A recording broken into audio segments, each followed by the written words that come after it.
Yeah, we are live. Mhm. Thank you everyone for joining us, and thank you. Sorry, I forgot to ask how to properly pronounce your name. Yuge Zhou. Yuga Zhou. Nice to Yuge, meet you. yes. Nice to meet you too. Yeah, it's okay. Don't feel bad because I actually recently did a short documentary where I have all my friends, close friends here in America, pronounce my Chinese name on camera, and no one did it correctly. There's 37 of them. Well, actually, one person did it correctly, but she's from China, so she doesn't count. Oh yeah, no, that doesn't count. No. Yeah. Right on. Well, yeah, thank you for making the time. We've been trying to get you on for a couple of weeks. I know you got a busy schedule, so it's good to have you here today.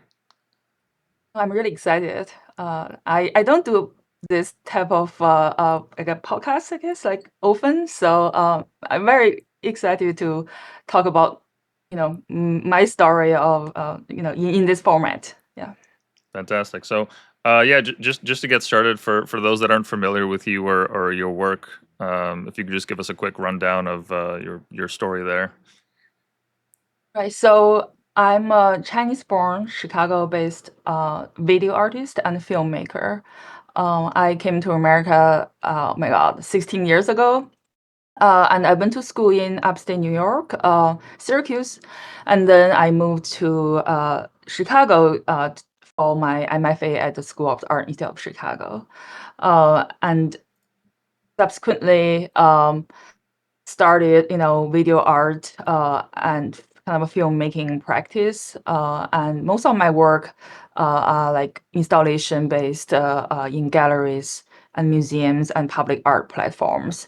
But like I mentioned, most recently I started working in kind of more narrative based, like a documentary format work that's gonna go for film festivals. So combination of kind of a white cube and the black box theater setting. And my work is about because I'm an immigrant, so a lot of my work is about movement, longing, community, and how we kind of cohabit or coexist in urban space, especially that we are all from different cultural background. I see, and I read in your bio there that um, you became a household name in China at one point. And was that Yeah. like nationwide or just within certain provinces? Oh, well, I think that was nationwide in China when I was about 6 years old. I was a singer for this super famous TV show, children's TV show in China called The Little Dragon Boy. And so both of my parents are musicians in China, and my dad, he was a music producer in yeah, well, I mean, now I think you may need to go to like the Chinese search engine. But yeah, you can see some images of it. Yeah, like so. Anyway, What's the name of so the Chinese search engine? it's Baidu.com. B A I mean, if you can load that because Um, so my dad was actually the music producer on that show, and so I guess I'm a nepo baby in that sense because they were looking for a child singer. Um, and well, I guess I'm the one that's in the close proximity to the whole crew, and they're like, "Well, why don't you just be the singer?" And I ended up yeah, this one. So I ended up I did 6 songs, actually seven songs, theme songs for them, the title song and then a lot of the music that's in different episodes. And the story is kind of is about a little dragon boy looking for his mom and finally found it in the Great Wall of China, and it's a very touching story. And his friends were helping him out. Hmm. Like it's kind of a fantasy, but also about like homeland and kind of where is your home, who is your mom? Kind of a lot of deep, maybe a little too deep for children, but I Hmm. think most children saw the show for just the costume and the very crappy, like the very early first CGI computer CGI in China. So it was a fun experience. I was performing a lot. I remembering I was so young, like 6, 7 years old. I was performing on stage and I was so nervous, and I like finished singing the song and forgot to get how to get out of the stage. So I was like stood on the stage for like 3 minutes, and everyone's like, "What's going on?" Started laughing, and so anyhow, so apparently I'm not great in front of camera, so that's why I decided to be behind the camera for my art practice. I wonder if there's footage Oh yeah, I that can send you a episode. link. There's actually let me see if I can find. I think I can find the music on YouTube. In fact, I think there's a title song there. Okay, I'm gonna send you this link. Sure, sure. So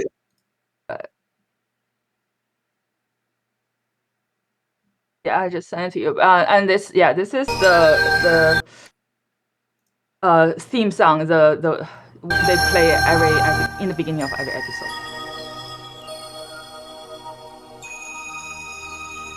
Okay, so it's my voice when I was like 6 years old. Yeah, you can see the CGI is not great, but I think they tried their best. Oh well, for back then, I mean, this was I the know. standard. Yeah, yeah, yeah.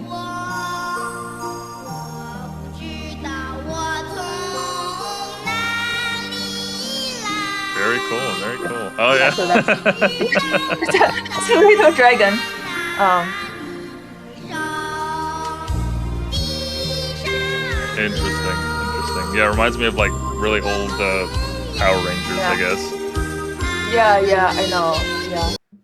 Yeah. But this just becomes like a show, like because especially because it's like run on the what they call like a state channel, so it's Hmm. like everywhere, and it's obviously politically correct. I mean, very positive message, and Hmm. so they replaying like they've been kind of replay the show every year, and so like the new generation um of children also know about it, and it's just being a show that has really long legacy. So I guess really a great memorable experience for me to be associated with it.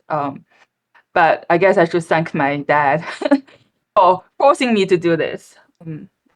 Yeah.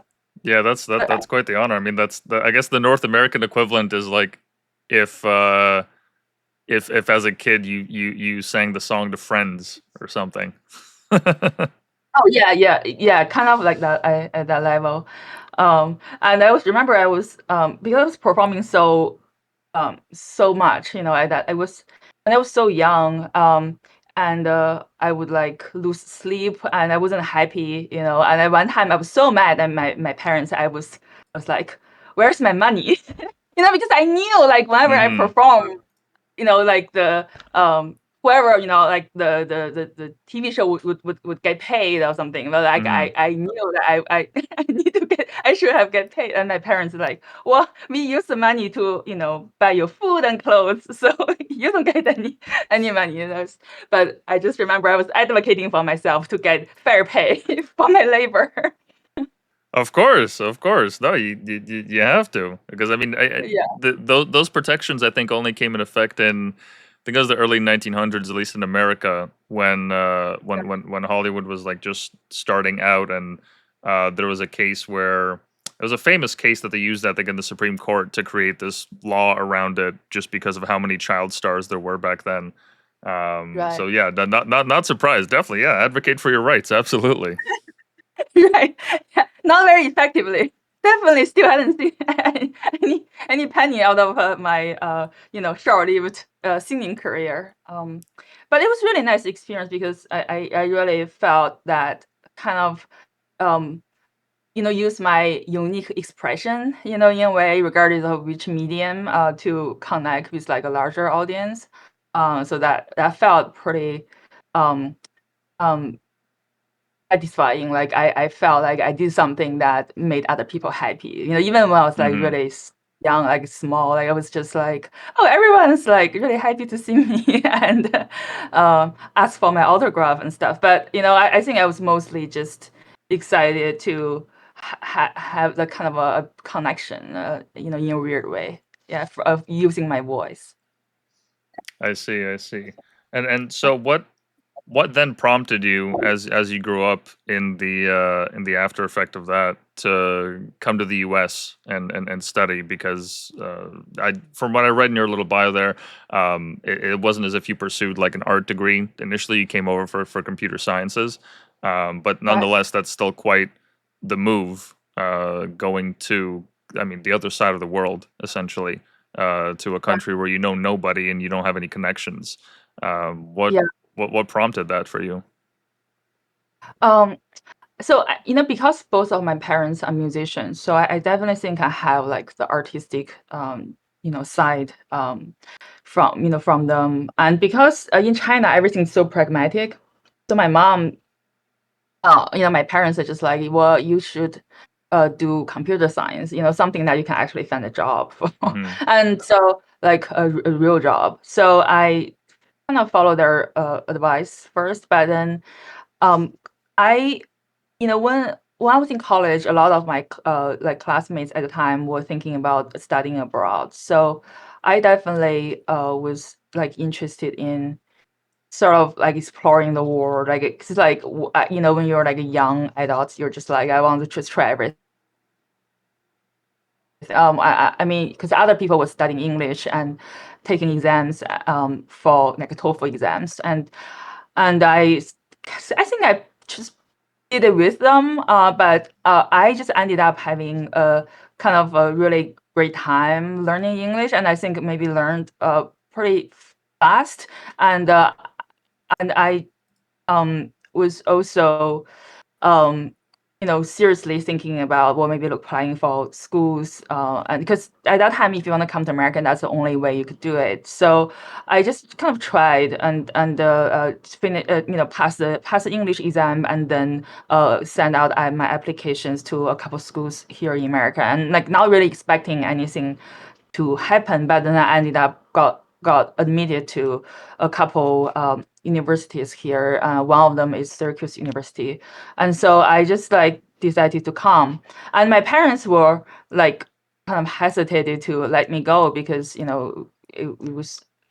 was just like they didn't know what was like here in America, and I just kind of want to get out of China in ways like just maybe a little bit of a rebel, just like okay. I mean, and I'm also like just I guess between since my family don't speak English, but my family is a very dramatic um I guess household. Like both of my parents are separated, and they married again. They married a couple times anyway, because it's entertainment. They're in the entertainment industry, so like I Mhm. guess people there have a more of a interesting lifestyle. So like there's just so much drama, in China that I was like, okay, I kind of just want to get out of there and try my own thing. And also because my father, he's actually a pretty well-known music producer in China. So I just felt like if I stayed in China, I would always be kind of overshadowed, by Mhm. his fame, his accomplishment, and I wanted to do my own thing. So I came here and really not knowing exactly what gonna happen. And I remember got on the plane and to Syracuse, and it was like I had to sort of transitioning stop, like a layover in Chicago, and I couldn't even get my luggage. I was like so lost because I it was just complete um kind of a blur. And then when I landed in Syracuse, because in China everyone thought New York State is New York City, Mhm. and I just thought Syracuse is supposed to be like a lot of high, tall buildings and very busy or whatever. And as soon as I got out of the like airport, I was like, am I like am I landing at the correct correct city? So because it was just so kind of small. It's a college town, but it's really completely different than what I have thought New York State or New York City Oh yeah. is. Yeah. But it's just because I guess I didn't do my research well, and then but that was like kind of the initial sort of anxiety, and the my first couple days in America was just like trying to find a place to stay and make friends. But then I just quickly sort of like adapt myself into the community. Being a student at that time definitely had advantage because you already have like someone the school to as like a safety net. So I the first 2 years in America I was really just learning English because I even though I felt like I was a great student, in China, like in the English subject, but as soon as I got here, I felt like I couldn't speak like a word of English. I was just like so bad at communicating because in China, like what you learn was more just textbook. Is to really cater for exams and for you Hmm. to pass the exams. And so after I got here, I was just it really took me a while to being able to learn the language, and especially the more curricular, like just to communicating and more like a speaking English, spoken English, and I guess I'm not ashamed to say I guess because I also had a couple American boyfriends at that time, so that really is sped up the English learning process for me. Hmm. So um, and then when I was in Syracuse, kind of was gifted a film camera, like a black and white like film photographic camera for my birthday, and I started to take photos. It's also just because I guess I wasn't able to speak well, so I was like, well, I wanted to find something to do like as a hobby, and I also had like kind of this desire of picking up on the more artistic side of myself, and I felt like an outsider for sure, and spending a lot of time to observe the landscape and the cityscape, and then I started to take a black and white photographs, and I was really loving just the camera as an apparatus and camera as a way of framing what's in front of you, and also extension of your eye. And then I was I felt like I was pretty good at it, and then I showed some my work to the professors uh, at a community college in Syracuse, and they were like, "Oh, we think you should do this. You should keep taking actual art classes." And so I spent a year while I was finishing up my computer science study at Syracuse University. I was also taking art classes at the community college in Syracuse. So after a year, I kind of built up a portfolio, and I applied to a couple MFA programs in America, and it was surprisingly smooth. So I was accepted by a couple of schools, and one of them is a school of the Art Institute of Chicago. And so as soon as I finished my computer science degree in Syracuse, I just immediately transferred to Chicago to studying art. Yeah, and that's the rest is history, I guess. That's yeah, that's quite a long way from Mm. starring in a major TV show in China. That's quite the path. What would you say is, because obviously coming from the world of the East, coming to the West, million culture shocks. Not just from the way that people speak, but the way they interact in social settings. What is it that stood out to you over the years that you've been in America in terms of some of the culture shock moments that you've had? Right. I mean, I think one thing, and it's a really positive thing that really stood out to me, is people's openness to diversity. like how diverse a city is, like how diverse just our community is, and people's openness to that, um, which is definitely not the case in China, and there's like barely. Well, I grew up in Beijing, and I came to America around the 2008 Olympic Games.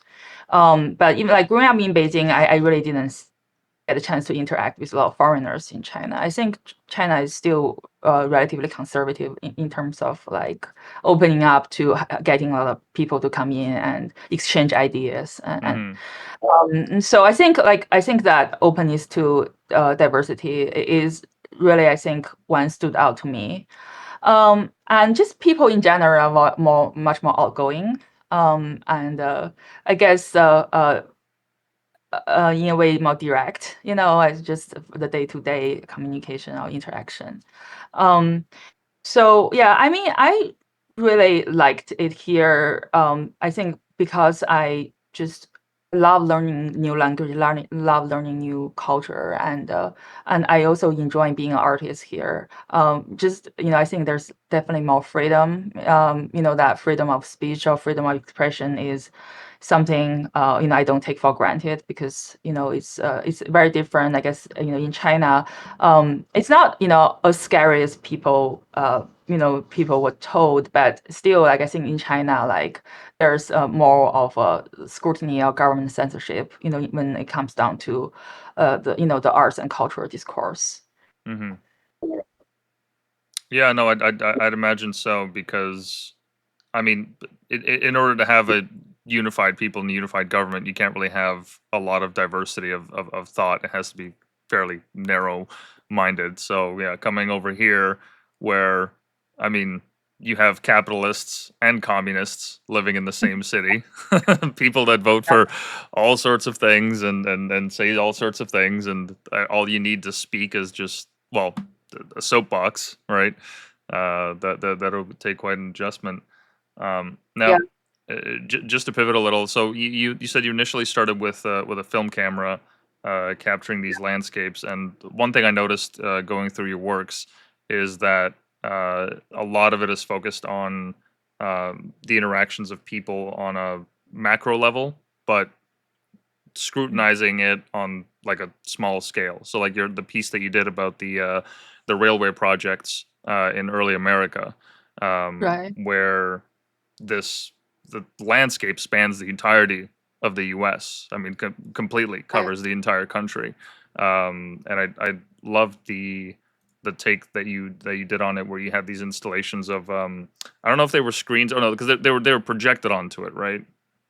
Right. Yeah. For that project, it was like a 3-channel projection. Um, and it's yeah, this project was initially commissioned by Art Prize, which is the art festival, art competition in Grand Rapids, Michigan.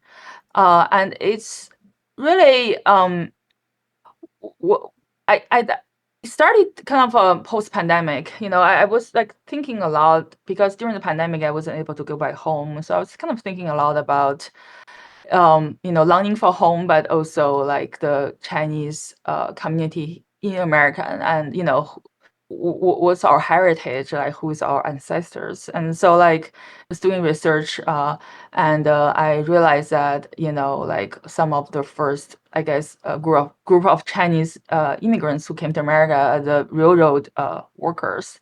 And the thing is that they really like labored, and there was at that time there were a lot of racism and definitely no fair pay. And but another Mm, thing that was really not I didn't realize was that they were like their names and like who are they were not really properly recorded. And like I looked into a lot of archival documents and payroll documents, and like a lot of their names was like John Chinaman, like it's mm-hmm. just like like obviously was written in a way that was for convenience, and also like there's a lot of racism undertone in it.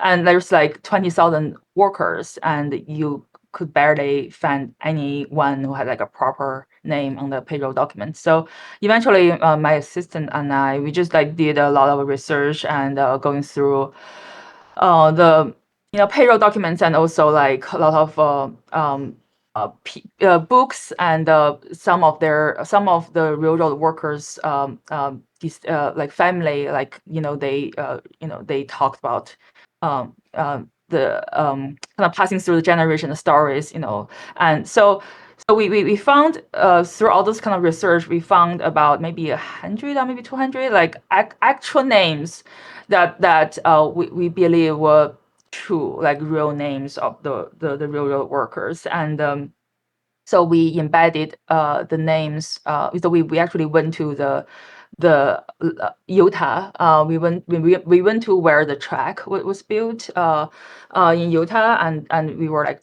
driving on the actual track, and I had a camera, so we were recording the landscape, and then eventually the actual names of the Chinese workers were kind of embedded on the landscape in post, and as if they are like the ghosts, lost in the landscape. And it's also a referencing to a reference to the Hollywood sign, in Los Angeles, this idea of almost like fame, but in an ironic way. Obviously, they didn't get the fame, like they didn't get, but I was trying to sort of tap, reference to a little bit of that kind of set of American culture too. And the work is essentially the videos are like 3 channels and projected onto this kind of sculptural display that I collaborated with another artist who's based in Grand Rapids, Gina. So he actually built the structure, the physical structure, and so we projected onto it. And the physical structure was to mimic the railroad, the railroad track. So yeah, and it's a really interesting piece. And now to think about, that I mentioned to you that I recently just did a work where I did a film where I had all my friends pronounce my Chinese name. So I guess in a way, like name or naming, it's quite important, especially for immigrants, because there's always this dilemma, right? Like when you come to another country, like do you change your name or keep your name? And is a name a marker, of your ethnicity, and is that the because that's important, for immigrants. But on the other hand, obviously, a lot of those names are very difficult to be understood for, for people here. And so yeah, for me, this is a project that kind of got me to think a lot of those kind of bigger questions about some of the more personal things to me too. Yeah, the reason that I brought it up is because I noticed a lot of your work centers around um, landscapes one way or another, whether it's the actual focus or it's used just as a backdrop, and you would add out onto it. And I was wondering if it had any ties to your film photography that you initially started, or why it is that you decided to focus on these landscapes, man-made or otherwise, as one of the central themes for the work that you do. Yeah, that's a really good observation. And in fact, I mean, I don't think I actually thought so much into it. I guess a lot of the stuff is subconscious.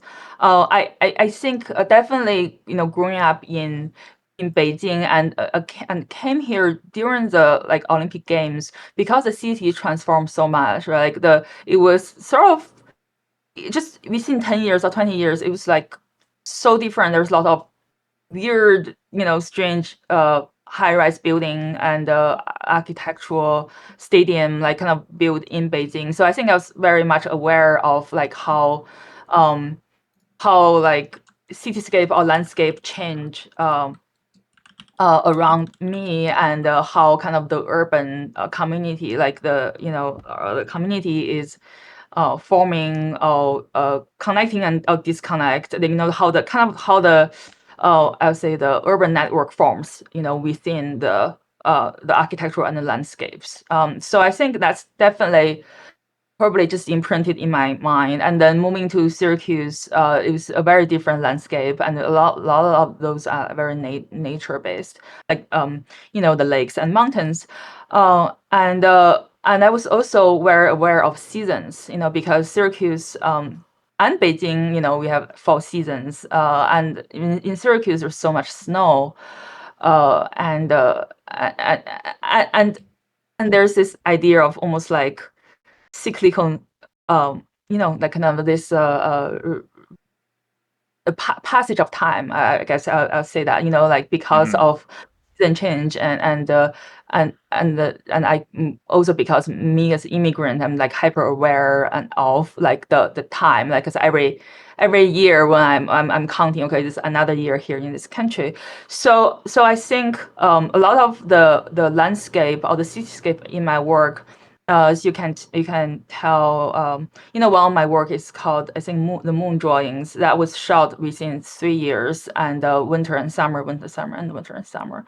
So so it's not just the landscape itself, it's also how kind of the landscape transform over different seasons or different weather conditions, or like passage of time, and how we uh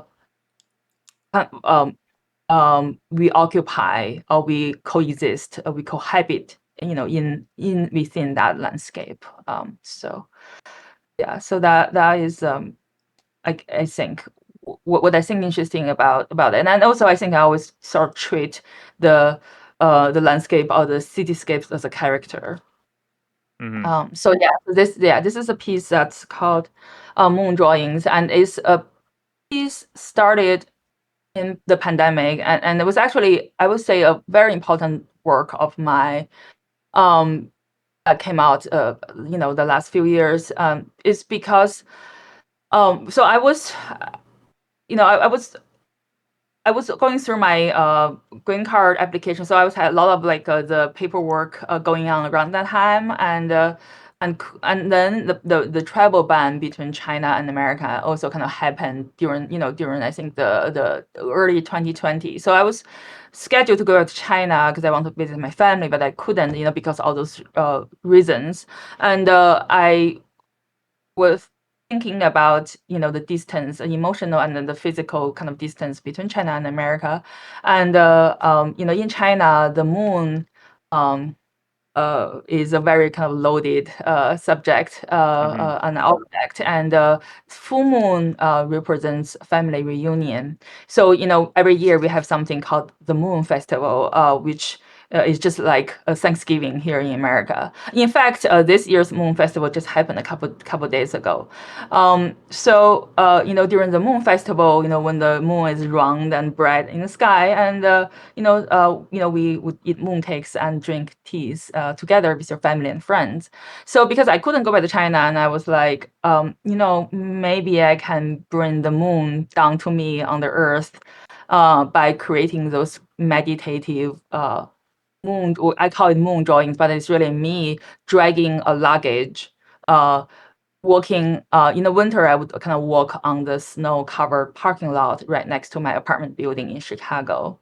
And in the summer, it's by the it's by the beach. It's on the beach, on the sandy beach, by the Michigan Lake. Again, walk with my luggage, because luggage symbolize travel. So I started this, I guess, a performative art piece, in the winter of 2020, and then summer, and then so it's from 2020 to 2023, 2022. So it's like six pieces. And what's funny, a little behind the scene stories.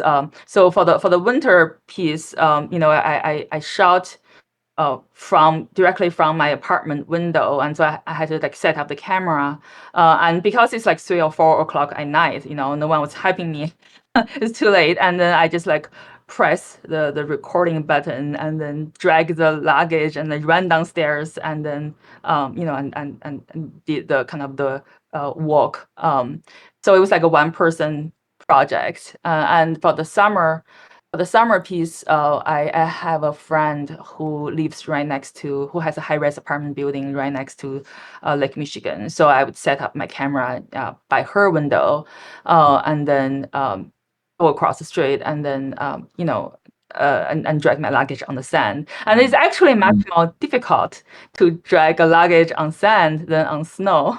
I guess it's probably the friction, but I couldn't move my arm the whole week after I finished filming the summer piece. But the winter one, because the snow is so soft, and fluffy, and then it's actually quite enjoyable. It's not that cold either. Um, and and it was actually, like this one you're looking at right now, like it was like, wow, I guess I was like, it was pretty wrong. And when I was doing it, I didn't know if it's actually wrong, or I was, little, or it's distorted or anything. But because I couldn't obviously see myself from bird eye view, but I was really proud of how precise the circle I was able to make, with my luggage here. Yeah, because I mean, if you set it up like that, like, okay, I hope it works. So I hope the camera doesn't just shut off, because then I have to go and wait for the snow to fall on the tracks and do it again in a week or so, and do it all before winter ends. Yeah, well, exactly. I'm telling you, I'm the only person in Chicago that's hoping for snow. Everyone is like, why snow again? And I'm like, great, let me set up my camera so I can film something. Yeah, when looking at this piece, I was reminded of I don't remember where I read this, but it was a thought that would come up whenever I was in university or just like early 20s, worried about my direction in life or where I'm headed. And I read somewhere that when you look at the moon, it's the exact same moon that people like Abraham Lincoln and George Washington and Alexander the Great and Steve Jobs and everyone has looked at. We all look at the same moon. It's one of the few universal Right. experiences that we have, and that you know if in their times of trouble they were able to look at it, then make it through the next day battle, what have you, then you can too, and it's going to be fine. It was just that kind of a symbol. It just reminded me kind of this, because you're essentially, what we're doing is we're taking something that's out of our world, Right. essentially, and humanizing it, or rather personalizing it to our own experience. Yeah, exactly. Like I had I, that's exactly right, because I think the moon or the sun or the ocean, all the stuff, like it's been there thousand, I mean, millions years. And so, like, I feel like whenever I do piece, make work like this, I always kind of think about like all the stories, like like there's so many poems in China, like Asian poems about the moon, about the water, like it just, and about family, like it's just a timeless topic. And I feel like I'm just like one of them. And my story is insignificant, but it's also, it means the world to me. And this is a personal work, and but I think, and actually this piece is quite popular, especially in China, like, because I think even though it's kind of a personal piece, but it does resonate with a lot of people. Yeah. So, and another project I did um, it's called When the East of the Day Meets the West of the Night, and that was, also kind of following up what we talked about, that was a piece that shot on two sides of the Pacific Ocean. It's the sunset on the Chinese side. Oh no, sunset on the American side and sunrise on the Chinese side. And that's like when I was thinking about, this body of water and how it both separate us and connect us together. And this body of water has been, been there forever. And but it's, like whenever I'm in California, and I'm standing by the beach, and I'm just looking, to looking out, and because I keep thinking about China is on the other side and my family is on the other side. So Yeah, and so yeah, this piece, it's just like, again, using something kind of universal, like uh and you know, this water or the ocean, but then to tell a personal story. So I think a lot of artists perhaps are, you know, creating art like by using this type of metaphor, um and of symbolism. So yeah, and this piece, so yeah, a little more behind the scenes story about this piece.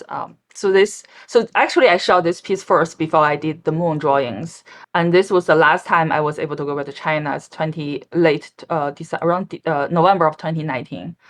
Um, I we were like location scoring, so like we were like driving through the coastal line near Beijing, um, and uh, and we saw like this, it's gonna come out. Actually, it's coming up right now. So yeah, we saw this like really beautiful rock formation. Yeah, it's entering the scene right now, and we were like, what is it? And so we were like looking it up and realized that, you know, this is like a stone in China. It's called Jieshi. It's a very actually ancient and historically significant rock formation. So thousands of years ago, there's actually a really famous uh, uh, soldier or general called his name is Cao Cao, and um, he came back from the battleground and passed through the same, I guess, same area, and saw this rock formation, and was so sort of struck by its beauty. And it's also a really big rock formation. So he wrote a poem um, um, about about the ocean and about this rock. And the poem is, like also kind of about like the universe, and about coming back from the battleground, and going home. So like, just like you said, like that was someone from thousands of years ago, uh, that saw or experienced the same, same like scenario, the water and then the rock formation in front of him. And after all those times, and I'm like I'm artist who stopped by the same place, and Mm. made this piece. So there's just something made me feel almost spiritual about that. Like, you are kind of that one part, like one small part of that history, of nature. And your story comes and go. And then there's a continuous sort of um like a legacy, like that. But regardless of if you're like an artist, or if you're a big famous general, or like someone who's like who's a huge historical figure, the feeling of like longing for home is the same, across time and space. So I just find something so poetic about that. So we decided to film that this rock formation, and we were, you know at that when we were like filming the sunrise. And what we decided as soon as we saw the rock and then the horizon line, we were like, what we need to do is to do one take. So instead of um kind of like instead of more sequential work, we wanted to just time the camera, as the camera slowly panning across the horizon, as if the camera itself is like a person, like gazing across, the ocean. So like Mhm. very slowly, as the sun rises, to into the sky. And so the camera was doing this slow pan, and then the lights was changing from kind of a dark, like a purplish, to like orange and like yellow because it's becoming brighter and brighter. And then obviously the rock formation was was kind of slowly panning kind of laterally too on the horizon. So we kind of reached like the camera movement, and we timed the camera with the position of the rock and with the position of where the sun rise yeah, so it's like technically the most difficult shoot I ever done, even though it's like only one take, but it's like real time. It's like Mm. we didn't do like other than a little bit of we kind of sped up a little bit at the end, but the color we didn't do much color correction, so it was just like we had to time everything precisely on both sides, not just the Chinese side but also the American side. So once we finished filming on the Chinese side, I went back to went back to the States, and we filmed the American side near San Francisco, where the first group of Chinese immigrants uh, came. So like, and that was we actually decided that we're gonna find another rock formation on the American side to mirror the Chinese side. So you're gonna see it's gonna come up later. But then there's this moment, as you can see now, the sun sets on the on the American side and then rises up on the Chinese side. So there's like almost this illusion of two suns in the sky. Um, and yeah, and I think that again, this idea of coexistence to me is very important because that's who I am. I have this kind of two parts of me, right? The me growing up in China, and then me as an artist, where I got all my art, where I got my art education. So almost I felt like I there's two two of me, Hmm. coexisting inside this body. So like, yeah, and then now the sun rises on the Chinese side, and you can see also the color also kind of merged together, because in the very beginning it was kind of complementary. You can see the purple on one side, and then the yellow or orangish on the other side. But as they collides, as the sunset and sunrise collides, and then the body of water becomes very coherent, and then the sun rises, on the Chinese side, um, and you're gonna see that rock formation from American side is gonna come in, and then the color will slowly switch back to complementary, but it's kind of it switched sides because now, um, in on the American side is like becoming darker and darker, and on the Chinese side it's becoming brighter and brighter. So yeah, it's really this piece and then the moon drawings, is really kind of, I guess, pivotal for my art practice, just because how important, they are to me personally, and also kind of this reflection again uh, um, on what is home, like, oh, because a lot of my friends kept asking me, like, you're too Chinese to be American, too American to be Chinese. So and I'm like, well, I mean, I guess, yeah, because I I spent so much time on both, both both countries, and Beijing is my hometown, but I think Chicago is like my second home now, and I have my community here. So I don't think I can choose. It's not like I can. I don't. Yeah, I think for me it's just not so black and white. That in between. I used to struggle because I used to be like, well, I guess I should had my loyalty, on one side, but but I just don't think it's possible now because there's always this conflicts, this kind of gray area. And if, to me, that's the most interesting is to kind of be in this gray area and in this in between of identity, because that's just it's just who I am now. Yeah. Yeah, very very beautiful piece. I'm guessing it didn't just take like just one day, like you guys had to come back and like do it multiple times to get the perfect takes on it? Um, so the for the Chinese, yeah, so we did so the Chinese on the Chinese side, I think we spent 3 days there. So we really trying to because it was actually the camera was operated by hand. It's not Hmm. on a machine. So the the videographer had to like slowly move the camera. And we actually had an app.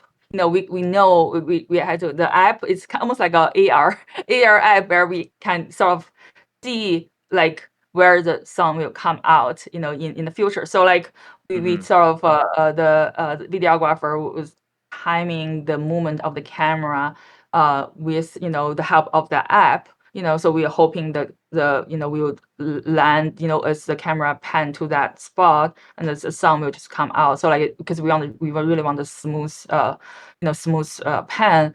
So we had to do it 3 times in order to get one successful take. And then on the American side, I think we did two. I only had enough budget to spend 2 nights there because American is actually more expensive. Oh The yeah, yeah.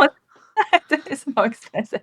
So, yeah, so we only there for 2 nights, and but that was so fun because we were driving on Highway 1. I don't know if you ever been to did the drive from like Los Angeles to San Francisco. That's just the most beautiful drive on Highway 1 ever. It's like the ocean is right next to you, and then some of the mountains. So you're in between ocean and mountain. Um, and it's just surreal.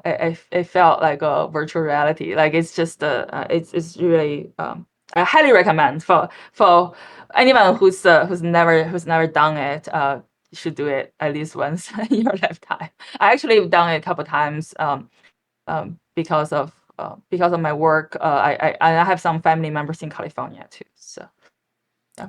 I haven't had a chance to make the drive. I was in San Francisco, I think 2 years ago. Yeah, we did a family trip and we went to the redwood forest, but I didn't get a chance to get that drive. But on that note, going back like to the idea that I mentioned about the moon being a universal experience and how humbling it is in that story, but the general that you mentioned, I think those that kind of quality or those reminders are it's not a nice to have thing. I think it's like it's an important, it's a vital thing because it's very easy, especially if you live in urban centers, to get caught up in uh, the achievements of mankind and how we've conquered nature and all that. But realistically, even Egypt was swept away eventually. Uh, Time comes for all of us. So being reminded of your impermanence and that there are things that are much bigger than you out there. I think it's a fairly healthy thing to do. It's a normal thing to do. I mean, as you said, like you're driving past on that highway. It seemed like virtual reality. It seemed unreal how you had the ocean to your right and the mountains on your left. Those Yeah. those have both existed long before any of us, came here, or even before the Chinese that built the railroads to make the travel even possible, or all the people that put down the road. Um, it's a very important reminder to have every now and then because it just keeps things in Yeah. perspective that you're you're not as God, you're not all powerful. One day people will forget about you. Yeah. I mean, I completely agree. Exactly. And also it just feels so, insignificant and humbling. But also like, because I work a lot with nature and work a lot with weather and time, passage of time. So I think I just decided that, like maybe there's so much like organic, like almost like there's something you can't help, like, when we were filming this scene in California, I was like really trying to get the weather right because we wanted clear sky, but it's just not possible. And sometimes you just have to be flexible and almost like collaborate with nature or collaborate with the landscape and to get what out of it and being able to be a little spontaneous. So I think like just a lot of times when I make work, it's just be almost like a gardener a little bit, Hmm. like kind of plant seed, and then like it's kind of grow, and it may not grow the way I I originally planned, like an architect, but I just like, okay, maybe I can be a gardener, and then just like see how it grow, and then have it blossom organically, because think there's something more poetic almost about that, and it always works out. Like um, I I all my project, I think, except maybe one, that was almost all my work I shot on location, and there's just so many unpredictable elements when you get on location. Not just with traffic, nature, or weather, but also people too. Your collaborators, and so like just there's a lot of negotiation, a lot of collaboration with what you have, and be having fun, be spontaneous, and just and let go of I guess a perfectionism, like the kind of I try not to be too take be too uh control about my environment, and just really kind of have fun in the process. Um, yeah, but I think one of the reason why I wanted to be an artist, I always tell people, is to have an interesting life. And I think this the idea of working with like landscape or nature, and collaborating with a team of people, because in video art and in filmmaking, it's a very collaborative medium. So I think all that together, and travel a lot on the road, is really what I find really the reason why I want to be an artist. It is to do all that, and because that's just it just makes life interesting. Right on, yeah, and just to pivot a little, there's been quite a few works that you've done about man-made landscapes, whether it's the trampoline piece that you did, or even let me see if I can find this. Yes, the underground circuit. This is probably one of the more captivating ones for me when I initially saw it. And this is all footage from the New York subway, correct? Correct. Yeah. And I saw this, I guess, oh, this is actually your earlier work. It's 2017 or 2016 or 20. It was like, it was one of the earlier work I did. And what I was really interested in the city, obviously the rhythm, and then the pacing of New York City, which is just so fast, completely crazy. I think kind of like Beijing, like, and then what I was interested, while I was visiting New York, was to, in the subway station where uh, the platforms are kind of facing each other, especially in the local stops. And when like you're standing on one side of the platform, can't help but observe people on the other side of the platform, as if they are like actors and actresses on stage. So I was like super interested in that kind of sense of theatricality embedded in everyday life. But also like this kind of a ritualistic moment too, because you're waiting for the train, you're kind of in transit, like it's like it's not, it's almost it's not a destination, it's like your commute from one location to another. You're kind of in the middle of this commute. And so I really wanted to film kind of get that very New York, of like the sense of theater, but also like this rhythmic kind of everyday life moment, to Mm-hmm. get in front of the camera. So I had a tripod and camera, and I was like filming in the subway station, and I did it. I remember in the, I think like one of the 4th of July week, and there was like a lot of patrol, like a police, Mm-hmm. in the station. And apparently you're not allowed to have a tripod, because New York subway stations, I think, is, I don't know, they're New York City property or something. And so like Mm. you're not supposed to have like a tripod uh on the subway. So I was like kind of chased down by the policeman, and I just like jumped on the train, and then like get to another stop, and then and then start filming again. So like it's really like it was a interesting experience. And the thing we do for art, that is yeah. I got enough footage, so I think I collect footage over a course like about a week, and it was like really hard and it was not comfortable, but it was just so interesting to capture people like again like across like you're like you really would spend a lot of time just observing um people and the black and white is to reference the black and white contact sheets of photography contact sheets. So and also this collage like so ultimately it was like hundreds of footage collaged together to create this sort of movement. And I didn't even like speed up or anything. Like it's just like the actual speed of people walking in a subway station. But I kind of wanted to create this idea of like a mandala, like you're looking into a pool of humanity. Hmm. So that was what I really wanted to convey. That yeah, and this piece is shown like at so many places. And one thing about video art, I think, is for me advantage of being a video artist is that the work has certain agility that you can show like being project the work onto like a huge canvas, or you can um put it in a pedestal. One of the installation I did with this work is to have the piece shown on just on a square monitor and embedded in a pedestal.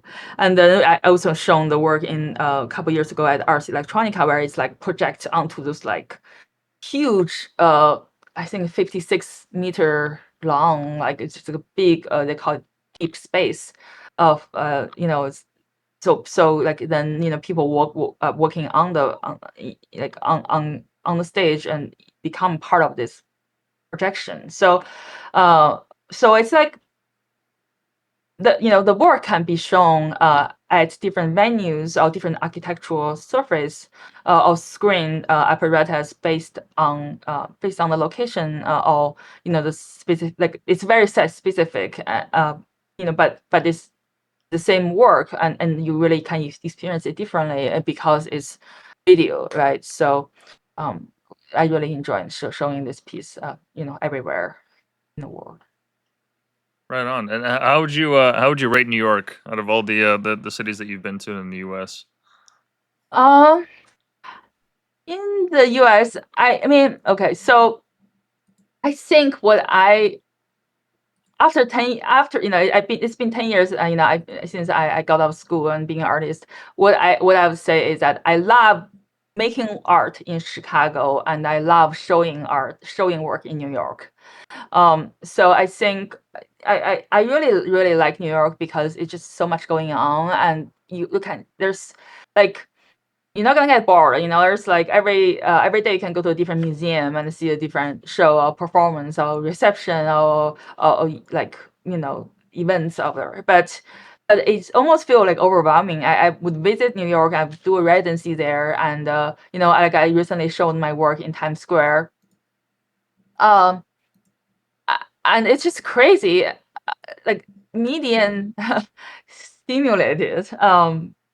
But I also need the quiet and need the community, more like a tight community to make Mm. work, which what I find in Chicago. So I think, yeah, I think that's kind of a perfect balance, and it's also much more affordable here in Chicago. Fair enough. Fair enough. Yeah. No, I totally understand the instinct to not always just be around noise. Have a little corner of the city that you can call home. Yeah, yeah.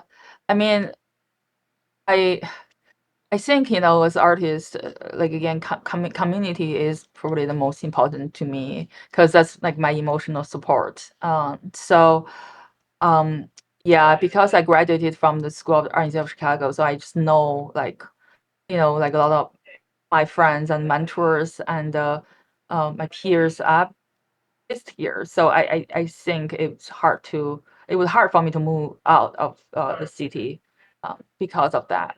but I definitely think there's like a lot of opportunities. Perhaps more in New York or in Los Angeles, in some of the bigger cities. I think as artists, you're just gonna try to um, you know, uh, be more proactive on seeking out if you are located in a place that's not a major metropolis. I think Chicago Hmm. is still large enough, but if you're in somewhere that's a little more remote, you definitely just need to be more proactive. Traveling to some more bigger place where you can meet more new people and network. Of course, of course. And just for the sake of timing, because I know that you have another reception to go to, we are at the 1 hour mark. I don't know if you had to leave soon or. No, I mean I don't have to leave now. We can keep talking. Like I said, I have a session at 6, which is about actually like an hour and a half. Well, I mean I think I should probably leave like in an hour and a half. But it's we can keep talking if you're also just also up to I don't know what's your program is like. Oh, So of course, yeah, what? not a problem. Just wanted to make sure. Um, Yeah. and so this piece here that you did in Times Square, how did this come about? Um yeah, this is actually a really it came about so quickly.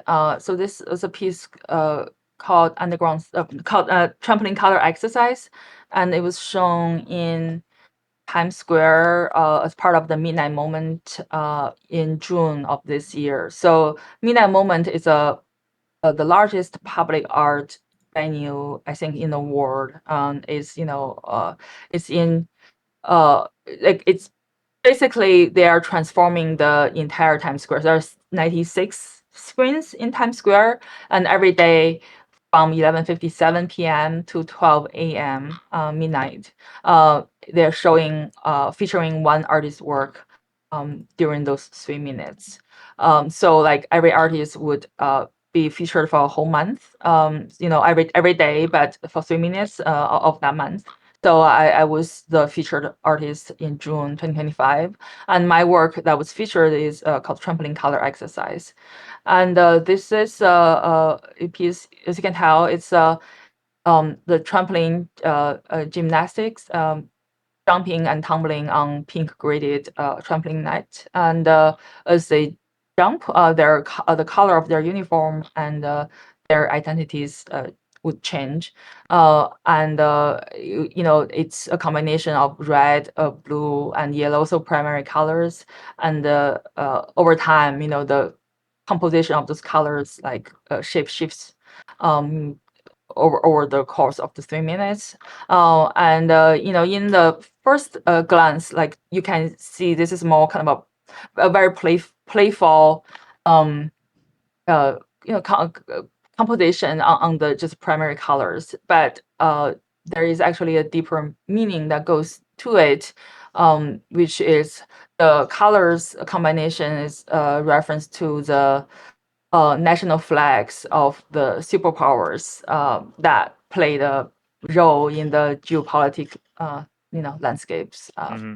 especially the last because I made this piece in 2021 to 2024. So there was obviously America and China and Ukraine and Russia. And so like there's um a lot of geopolitical undertone in this piece, but you don't have to get it. It's just a fun piece, and yeah, just it's a playful piece to look at. Yeah, it's definitely. I think it certainly. I mean, every piece of yours stands out in its own right, but this one certainly more so than anything because this is once again looking at a landscape, one that is man-made and impacted by a person, but just on a different on a different level. Because you never really think to look at somebody doing whether it's trampoline or any sport as a landscape. But then when you take multiple of these cutouts and you put them all together, then it starts to look at as like a much bigger picture. Yeah, exactly. I think it's also interesting because of the the bird eye view.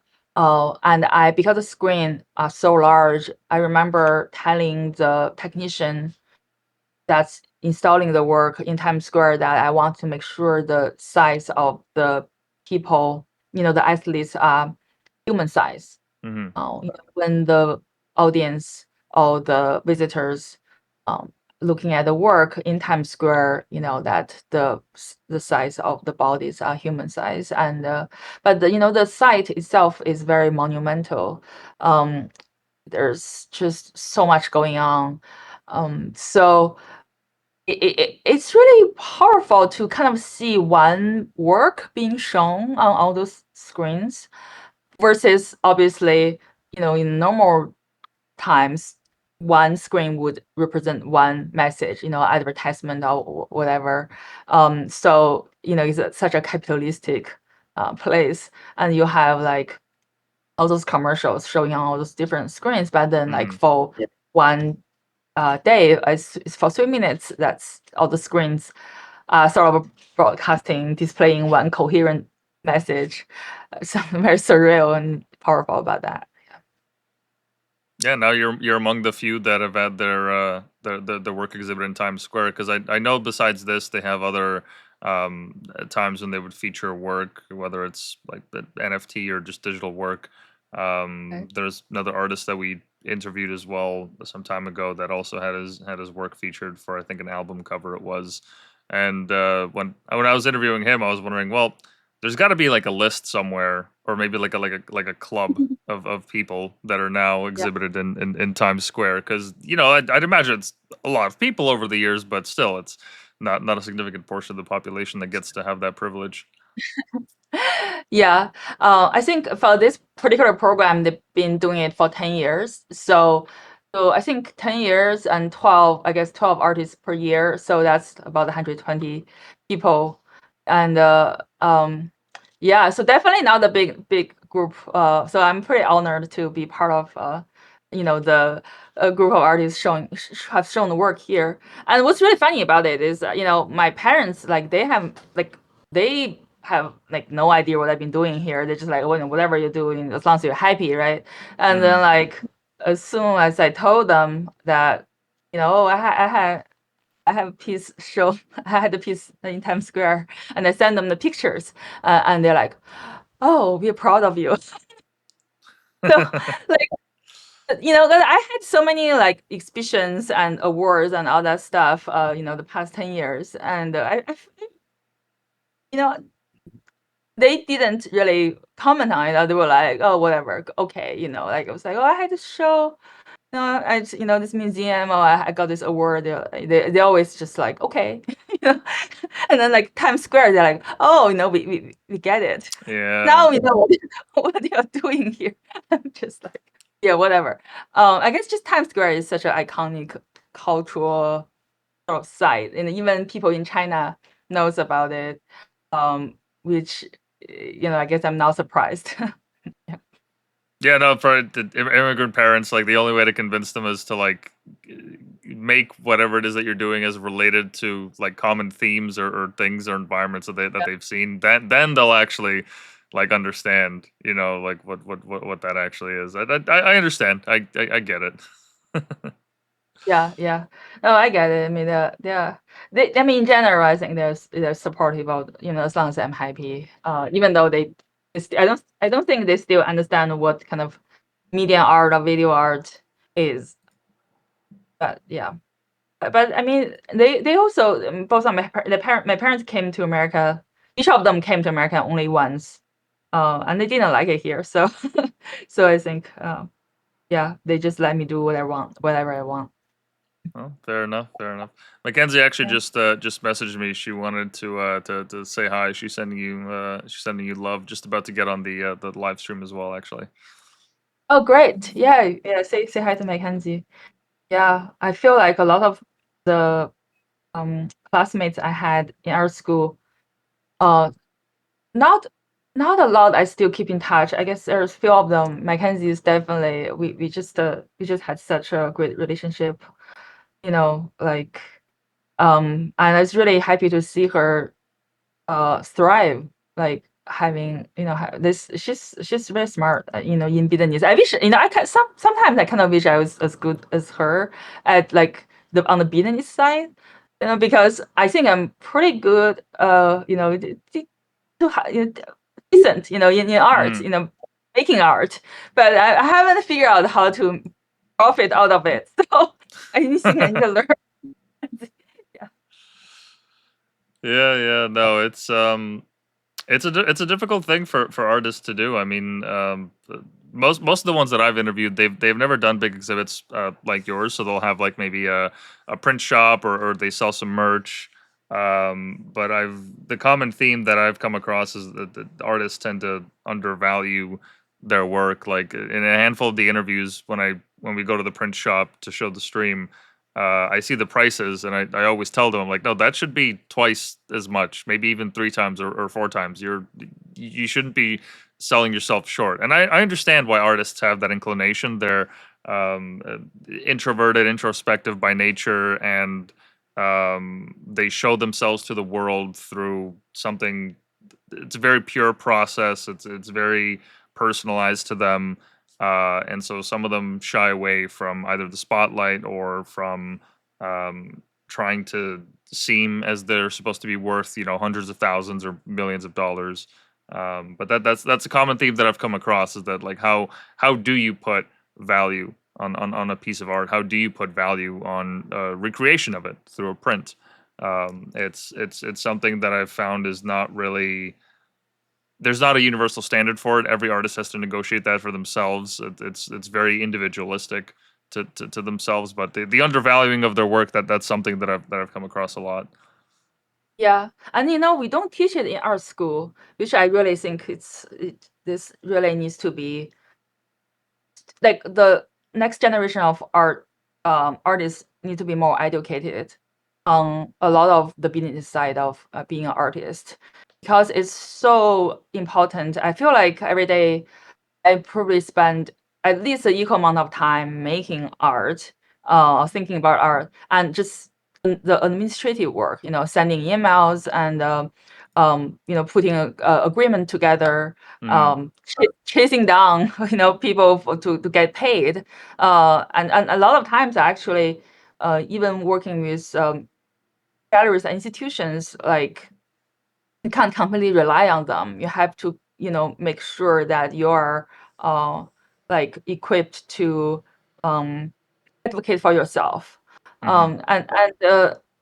Like you said, we definitely undervalue our work. It is because it's personal, and it's hard to put a value on it. But also, I think a lot of people, especially in the arts, feel like money is still a bit of a taboo subject. If you are artist, you should be a pure artist, not think so much, not at least not obsessed about money, or try to place yourself as someone who's like a lone artist working in your studio. That mystic image, like Hmm. of just becoming a creative genius, and as if you don't need to eat or have a roof on top of your head. Like it's a very kind of a interesting, I guess, balance between being an artist, like making sure your work is really completely yourself, not cater for a kind of a commercial or other people's taste. It's your work is coming from yourself. On the other hand, how do you um monetize it? Like I said, I actually give you an example, that piece Underground Circuit, that piece you liked. I was, as I mentioned, I was showing this work at different venues, and most of the time when like I shown the work was like projected large, or project on the floor, so it's like very immersive. But then 2 years ago, I shown this work at a venue, a gallery in Los Angeles. It's a group show, and then the gallerist is like, you know, I think we need to figure out a way to package, like to install the work, um, more sculpturally, or maybe in like a smaller, compact way, so it's collectible.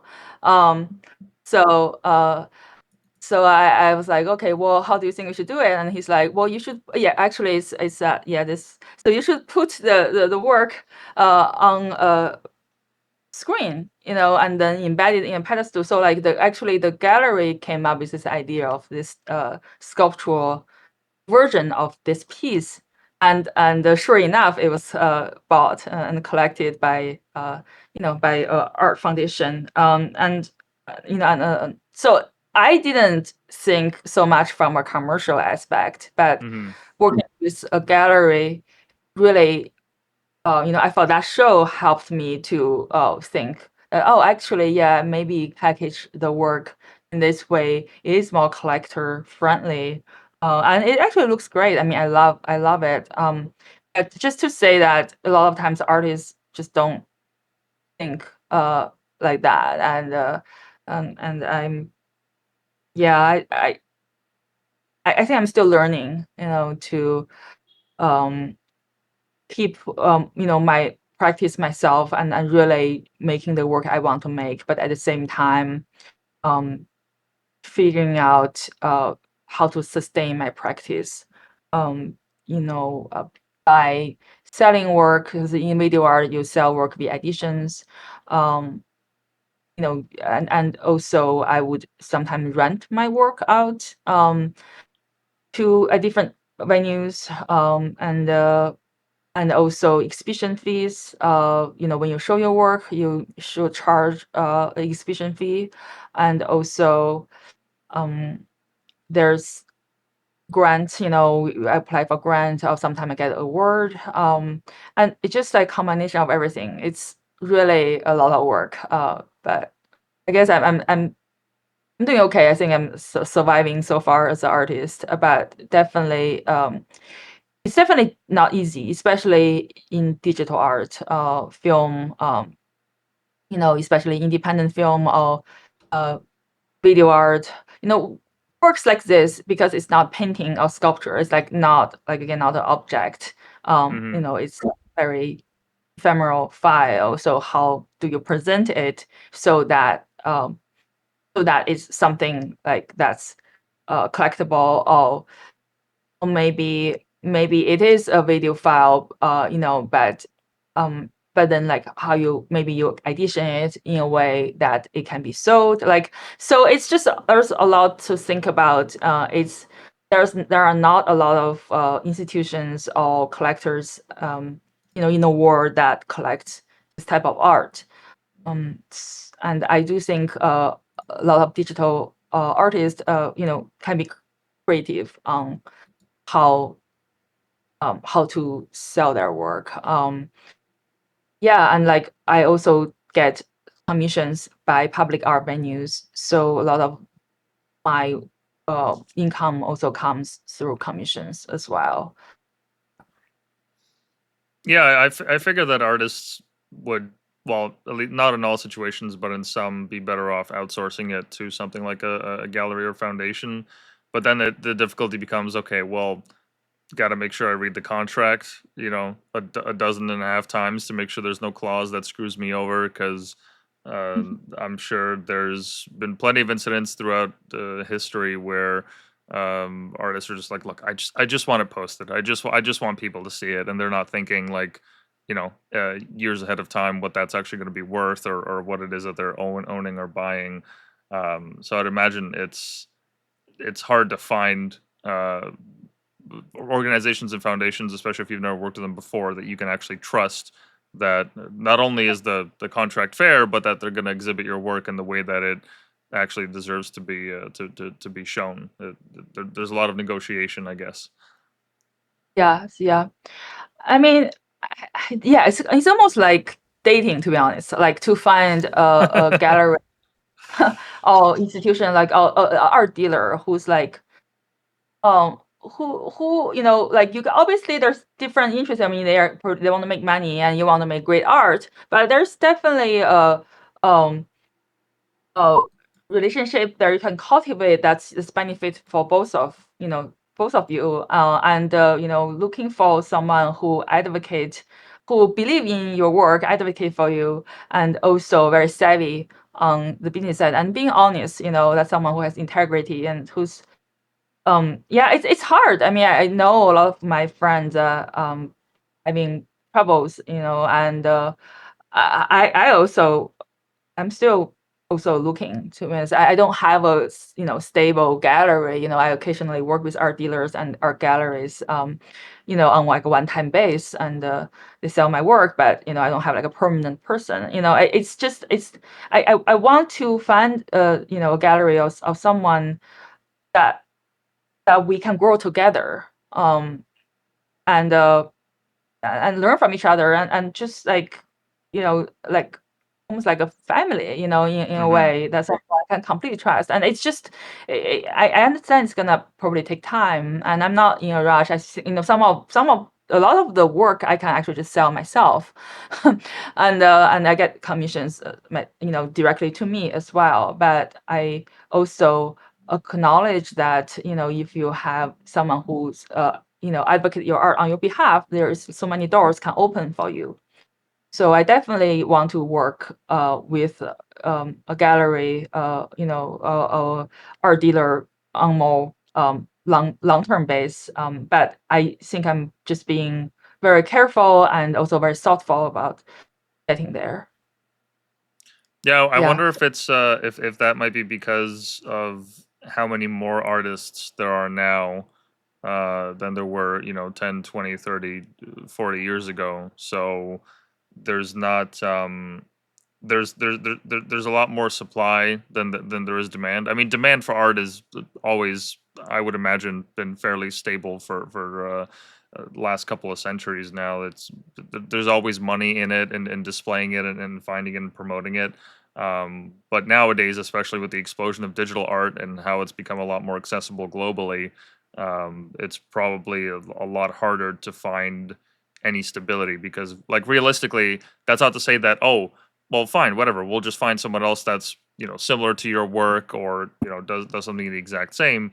But it's more so to say that because there's just a lot more choice, a lot more options, that it's a dealer's market, it's not an artist's market. Right. Yeah. I mean, the food chain, right? Like it's the gatekeepers, and then the Hmm. collectors like on top, and artists are not definitely not very powerful, in this case. And yeah, it's definitely very oversaturated for sure. I still believe that, in art, like believe in that there's a kind of do you say that in American, like a place for everyone, right? Hmm. Like because everyone's doing something different. It's all come from our own story, and I just wish there's more of a better ecosystem, because I feel like now, especially in American, things so commercially driven, and not just in film, not just in video art, like kind of the art community, but also in the film community, right? Studio based. So like, I wish there's like more agency that's giving to the individual, the independent players, that to us, to artists, to independent filmmakers, to independent artists, to so that we can make more of the work we want to make, which will make the the art landscape much more interesting, and then but we can also um create collectively, make more money, in some way, or Hmm. like get more resources for us, because right now it's like there's like a lot of very powerful players, and then but then the kind of the majority of artists that just don't get a lot of resources, and I just don't know how to make things happen, that we can all make our work and survive by being an artist, instead of having to desperately find 5 6 different day jobs. I don't know like how to solve this problem. Like it's as an artist myself, and I'm actually also curator. So I'm, for my day job, I'm a curator. That I really hope, there's just more support from the, for the artist, that, maybe it's if the artist who's teaching, like teaching artists, because a lot of my friends are teachers, art teachers. But if you're adjunct, you get paid, I don't know, $5,000 per class, Mm, and for one semester, and it's like a 5 hour studio class or something. And then, the whole day is gone if you teach that class, and then it's like 15 weeks, and you get paid like $6,000. And that's really not sustainable. Like, I just think there's a lot of things that's from an institution level or government level that can be done that really just help artists thrive. But I don't think we're doing a really good job right now in America. Yeah.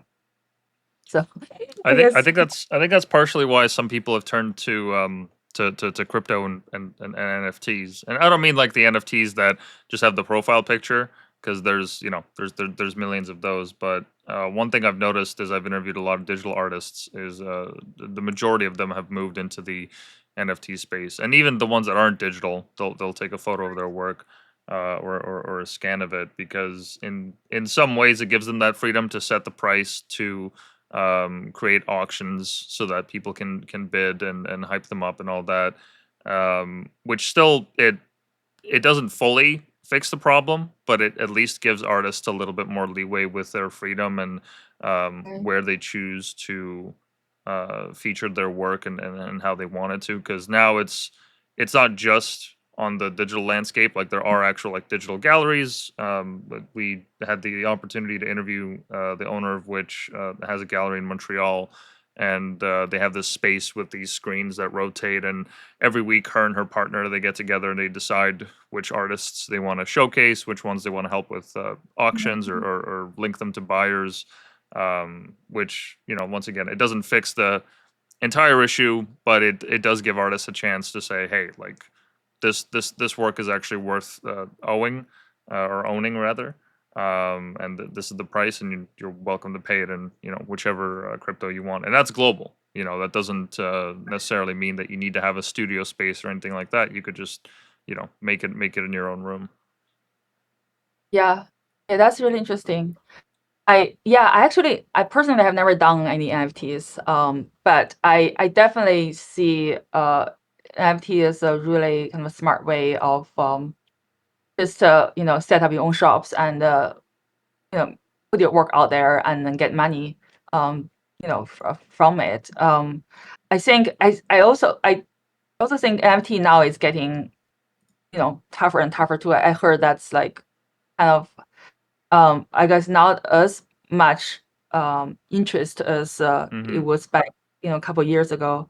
Um, I Another thing I guess with NFT is I think it's still a little bit difficult nowadays for institutions to seriously take it. I think I feel like there's still a little bit of disconnect between the traditional art world and then the NFT world, Hmm. which I feel like it definitely should have more dialogue and more collaboration there. Because I know a couple of my friends who's also have made a really, I think, very decent sales, on the NFT market, and they're great artists. So I'm personally open to anything. I think if I have enough time, it's just the thing is I just don't have enough time, in my schedule to explore all those different platforms or medium. But I think yes, when if the only thing with works like NFT is like, to me, is like if your work is, I guess, conceptually or in a way that's like really fit in that format or on that platform, then you should do it. But I don't think artists should force themselves, to um, put their work uh, out there if they feel like that's not, it's not um, it's not a fit, in conceptual way. Like, oh, like for example, I think that the reason why I decided that I'm gonna hold on, I guess, entering into the NFT world is that I just see my work more in the physical space as an installation instead of kind of having it online. But maybe I'm wrong. I just, I think it's really up to each individual artist to kind of like again figure out what's their path and what makes the most sense. And I just really like again hope there's more of infrastructure in the arts that to support that. Like right now, I have like two venues that still owe me money. That's like over a year, like already like over a year, or some in one case it's like over 2 years that I still waiting to get paid. And I, like a lot of times when things like this happen, it's really just discouraging because you already, I guess, artists not not get paid enough, but because that you are in there's a power dynamic there where like institutions or art venues are obviously have a more advantage, and then they know that if they own your money, in most cases you're not gonna sue them, like, oh, you don't have the means to go after them. So like, yeah, exactly. Like in my case, that I just I just keep sending them emails. Like that's all that I can do. So yeah. Yeah, and on the topic of NFTs and galleries modernizing, I've heard stories from people who have. I mean, it's not just something that they throw up in Photoshop. It's pieces that they've worked on for a very long time, and they do have like classical training, and they are very skilled artists. But they know for a fact, as they've told me, that yeah, galleries won't touch this. They hear that you're selling NFTs or you work in the digital landscape. They're like, yeah, we're not interested. And I understand that to an extent because some of these galleries, they're tied to old money. They're tied to names and people that have paid millions of dollars in donations to have their family's name be remembered for decades. And there's a lot of old traditions that comes with that. And then also when you get into the topic of all the teams or the executives that manage the galleries and the curators and all that, um, that they're very apprehensive to this kind of stuff, and I totally get it. I understand. There's a lot of at least the headlines around NFTs don't really give it the right justice that it deserves, or like the appropriate coverage rather that it deserves. But over time, I think it's going to become a much more adopted technology, not just in art and every aspect of life in general. I think it's just a matter of time because eventually the old guard, they will die, and people like yourselves will fill up those roles, and I think they're going to be a lot more open to seeing new opportunities with NFTs moving forward. It's just right now we're just the first generation to be dealing with it. We're just the first ones to be experiencing it. So naturally, we're going to make a lot of mistakes. There's going to be a lot of drama. There's going to be a lot of headlines, but I think eventually things will calm down and it'll be as common as hanging a painting in a gallery. Yeah, yes, I agree. I think when like isn't like when like electricity or like just getting invented, there was people were like it was like scared that it's gonna kill them or something. Yeah, yeah, yeah. Like a lot, I think every generation there's kind of a new tool or technology that come out, and then like, people are suspicious about it. I think it's just taking some getting used to, and now with also AI, Hmm. um, things it just it's so happening, everything happening so fast. Definitely, I can see like people that, especially the older, I guess, generation or the some of the gatekeepers are probably wanting to hold on to the more traditional, traditional medium and a way of collecting art. So, but I think because, like I said, I think the younger generation, and also I just think this is inevitable, like regardless of how you look at it, because well, technology is here to stay, and the the medium, the time-based medium of digital art in general is just gonna continue to thrive. So there's definitely gonna be appetite for it, and so we're gonna the traditional way of collecting digital art by like via editions and stuff.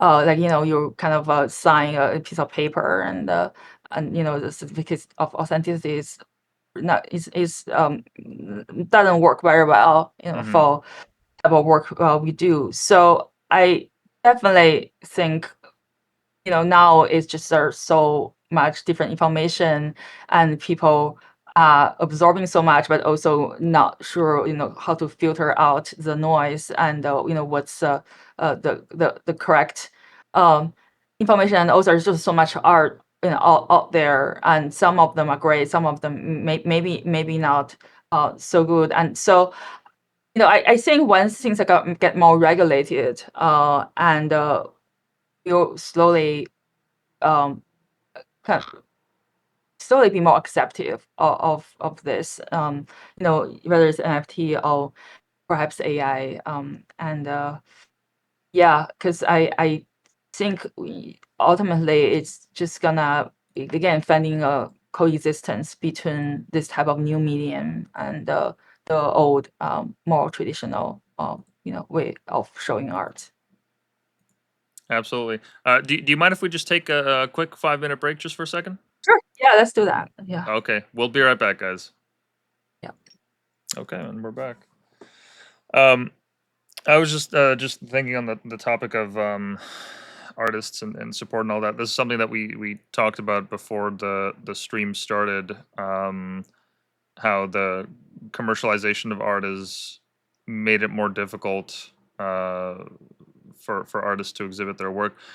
I was just thinking that part of the reason why this might be um, a bit of a universal experience, both in Canada and America and elsewhere, is because people can really only afford to think about art when they're not thinking about rent, when they're not thinking about how their child is gonna go to school or how they're gonna buy clothes or anything like that.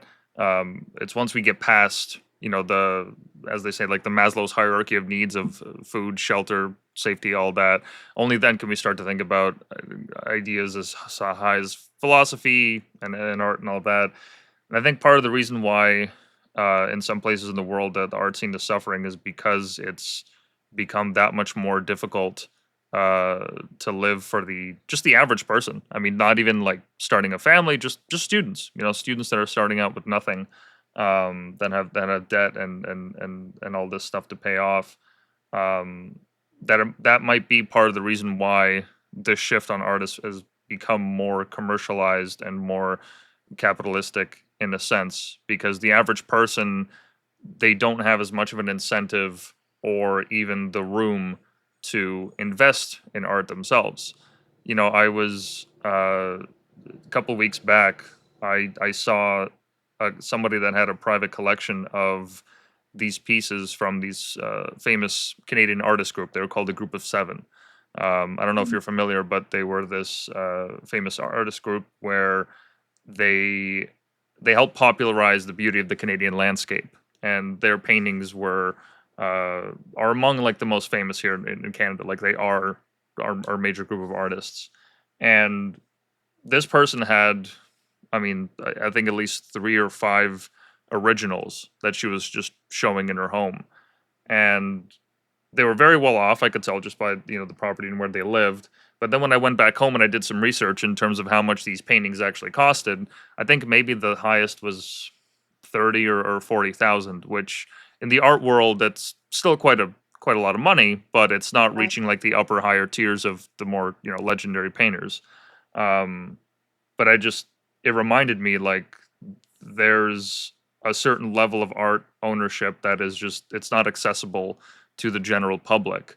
If you know if we had a better lower cost of living, like sure people would actually be able to buy these pieces that are 3,000, 4,000, 5,000, you know, however many dollars. But nowadays it's because it's become that much harder, art is not as much of a priority for people, and as a result you have all these different after effects. I don't know if this is actually true, it's just a theory that I've had, but speaking with some artists, you know, in these interviews, I'm coming to the conclusion that that might be correct. Yeah, I think I was reading somewhere like I guess I'm not sure if I'm gonna say this the most succinct way, but it goes like you know, the first generation is like making wealth, the second generation is growing wealth, the third generation is artist. So Yeah. like yeah, you hence why like a lot of times you know the artists are coming either you know from like family that has money or you know Nepo baby or whatever like Mm, yeah it's great because like you're gonna the first thing you for everyone is to just make a living and survive having have a comfortable life and then you can you know art is certainly a luxury. I agree. I also just think that like I wish there's more people who's kind of aware of the you know the contemporary art, you know, go check out museums or like aware of more like artists and collect more art, more work. But yeah, it's probably not um the average household is not gonna think about art collecting or it's just not accessible thing, you know, mm, for people to you not only because of money, but also certain type of kind of education or like because you know it's sometimes when people go see an exhibition or go in a gallery, you know they maybe they want to you know, they fall in love with the work and then they collect it. But some other times they are like, oh, maybe they want to make this into an investment. You know, they mm-hmm. collect as artist work and hoping to flip it or to um, uh, uh, follow the artist and hopefully you know growing the collection into something much more valuable. So I guess the one that's um, you know just fall in love with art and then like buy it and put it in their home and that's you know that those are great and I kind of wish kind of more people do that to be honest because I feel like there's not enough people doing that and then you know the ones that's like want to kind of grow their collection and serious about collecting and those I need like either they have themselves have to be very familiar with what like other like what's going on in the art scene themselves and you know and oh they have to get a advisor or you know just trust whatever the gallery is telling them I yeah, definitely. I don't know. It's very. I do think in that regard, digital art or like you know, again, like I said, the video art or um because of that, it can really exist on a lot of different apparatus. You know, like from our screen, as small as our phone, or like just get a monitor or you know like Samsung right now has like a something called art canvas and you can play a different type of video art on it and then I think it's called art either art frame or art canvas yes like and then it's actually like you can rotate works I believe like there's a program and then you can select work you like um and then so I just like there are so many different ways of showing art, digital art, at you know urban space and homes and galleries. So I guess that is a advantage of being an artist working in this type of medium. Oh, so they make it look like as if it's oh, okay. I see. Maybe they even have some AR as well so that when you walk through it, Yeah, you can I okay. think it's some artists you can also just yeah it's not just video I think yeah, VR, maybe even AR, that can be played on it. Wow, that's kind of sad because I look, it's it's uh it's a testament to man's achievements that we can have that technology at all, that we took sand and then made it think by creating all these Mhm. transistors and all that. Like incredible. Nobody imagined this 100, 200 years ago that this would be possible, and yet that's the closest that some people are going to come to uh, owning art, let alone viewing it Right, just in their living room, which is I mean right. it's great. It's great that you can, but I mean having an original, that's completely different. I mean that person's house that I mentioned earlier, I think that was probably one of the few times in my life, if not the only time, that I've ever seen an original not in a museum, actually owned by somebody. And the feeling that I had, like it took me a little bit, like, just to realize the significance of what, like, I had just witnessed, because I'd never been around that kind of level of wealth. I'd never seen that in my life Yeah, before. So after like it kind of shocked me. I was like, wow, that at some point in that painting's life, it was a blank canvas in an artist's room, studio, what have you, and it has traveled and exchanged so many hands. It has seen so many things. It's been exhibited in so many galleries that the quality of life that it has, you can't compare that to a screen. You can't compare that to a yeah. TV. No matter how good the definition is, no matter how good that is, it's just it's not the same. Right, exactly. And that's, like, because there's, I don't know, humanity, I guess. Like, because, like, Hmm. the texture, or like the artist's hand, like something about that you can see on a real painting, versus maybe a photograph that's showing on screen. Or it's just so different, because you really feel the spirit of the artist, that's behind it. And I guess that's why, like, still, the more traditional art medium, like paintings or sculpture, actually uh will always have a place. It's because of that. And that's another reason why I really try to incorporate, I guess, more human element, in my work, even though my work is kind of a digital based, either whether or not it's a performative element, or if it's even installed in a physical kind of a format, or maybe it's like, eventually maybe incorporating more some of the live performance or something, especially in my curatorial work, where we do a lot of live performance, or panel discussion, stuff like that in the space. So I think, yeah, like, we are more isolated every day, because of the digital devices. So whatever, that communal experience, whether or not it's to looking at a piece of painting, in a gallery or in a museum, together, or it's public art, or it's in Times Square or some place like that, and or it's have maybe go to reception, or screening, or like, in theaters. Now theater is dying too, like, especially the local theaters. So, like, I think that's just something so precious to me, is what art can do, is to bring people together, and to create that sense of community. Absolutely, and just to pivot here, you mentioned that you work as a curator as well. Yeah.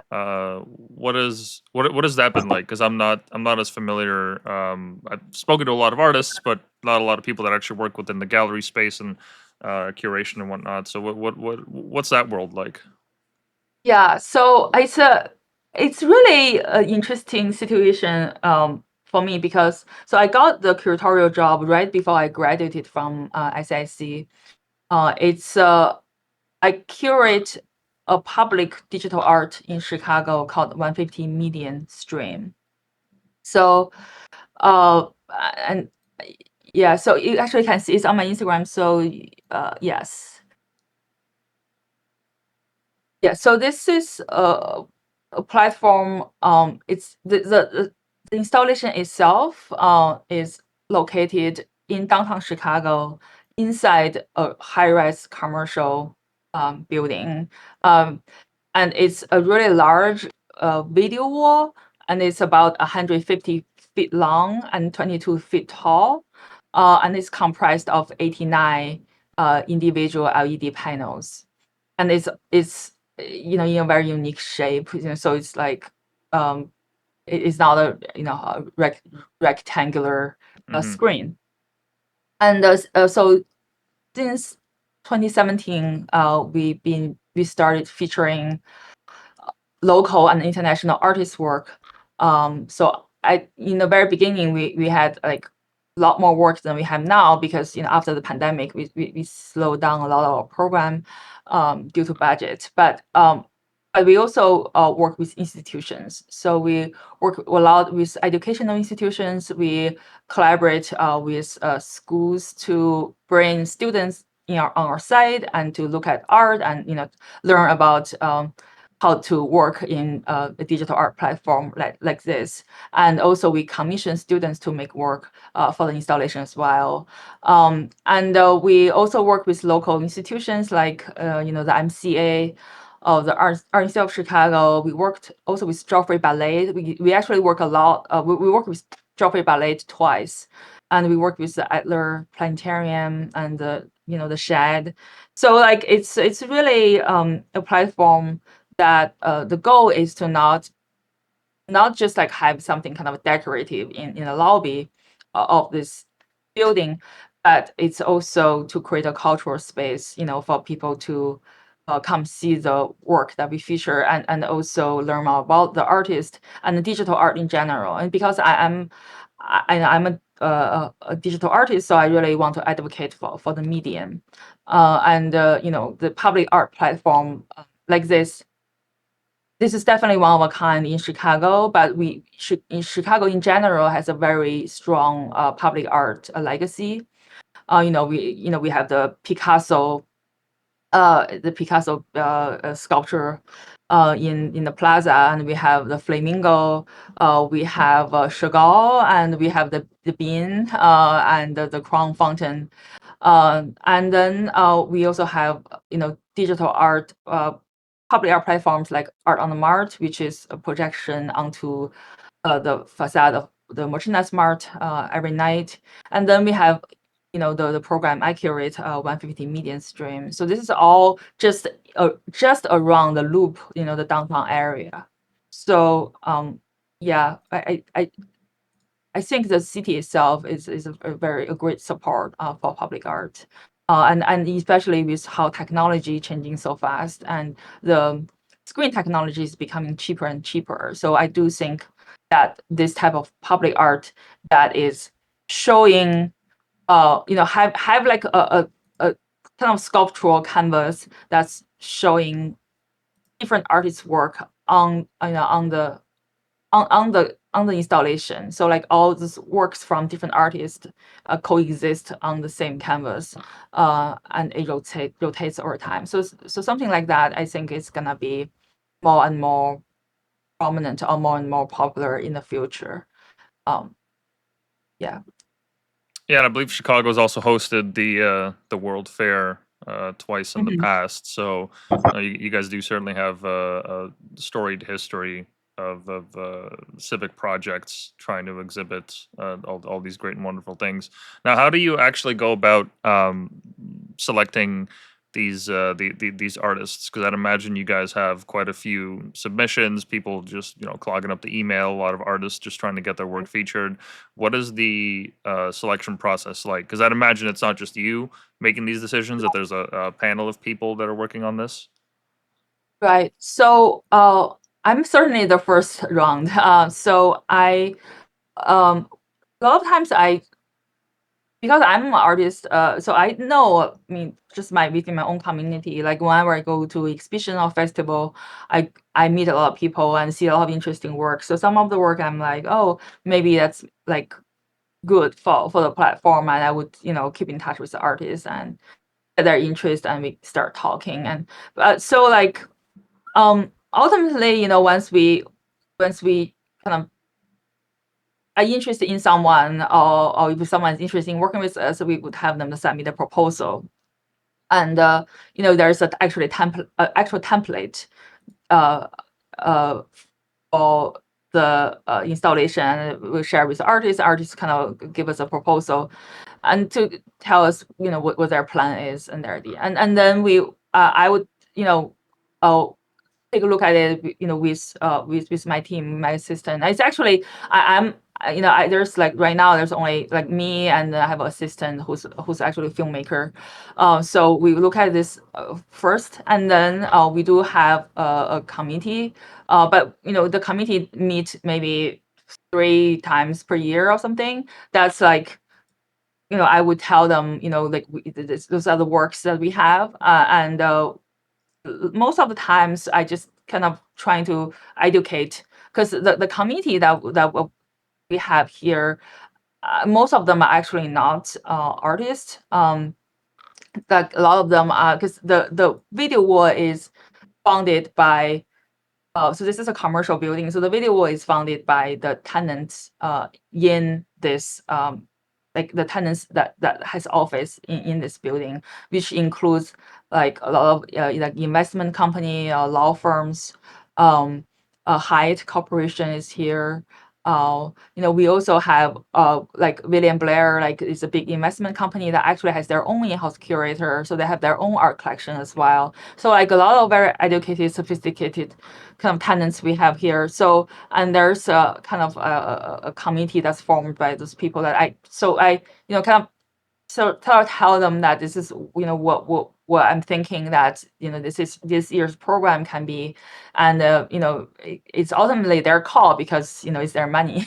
So Hmm. that's kind of where the hierarchy go. But like I think a lot of times they just trust my opinion, like on this type of thing. And after so many years, I do have a pretty good sense of what can be, what we can do, what we cannot do, because this is still a public art. There's certain things that we can't go too extreme.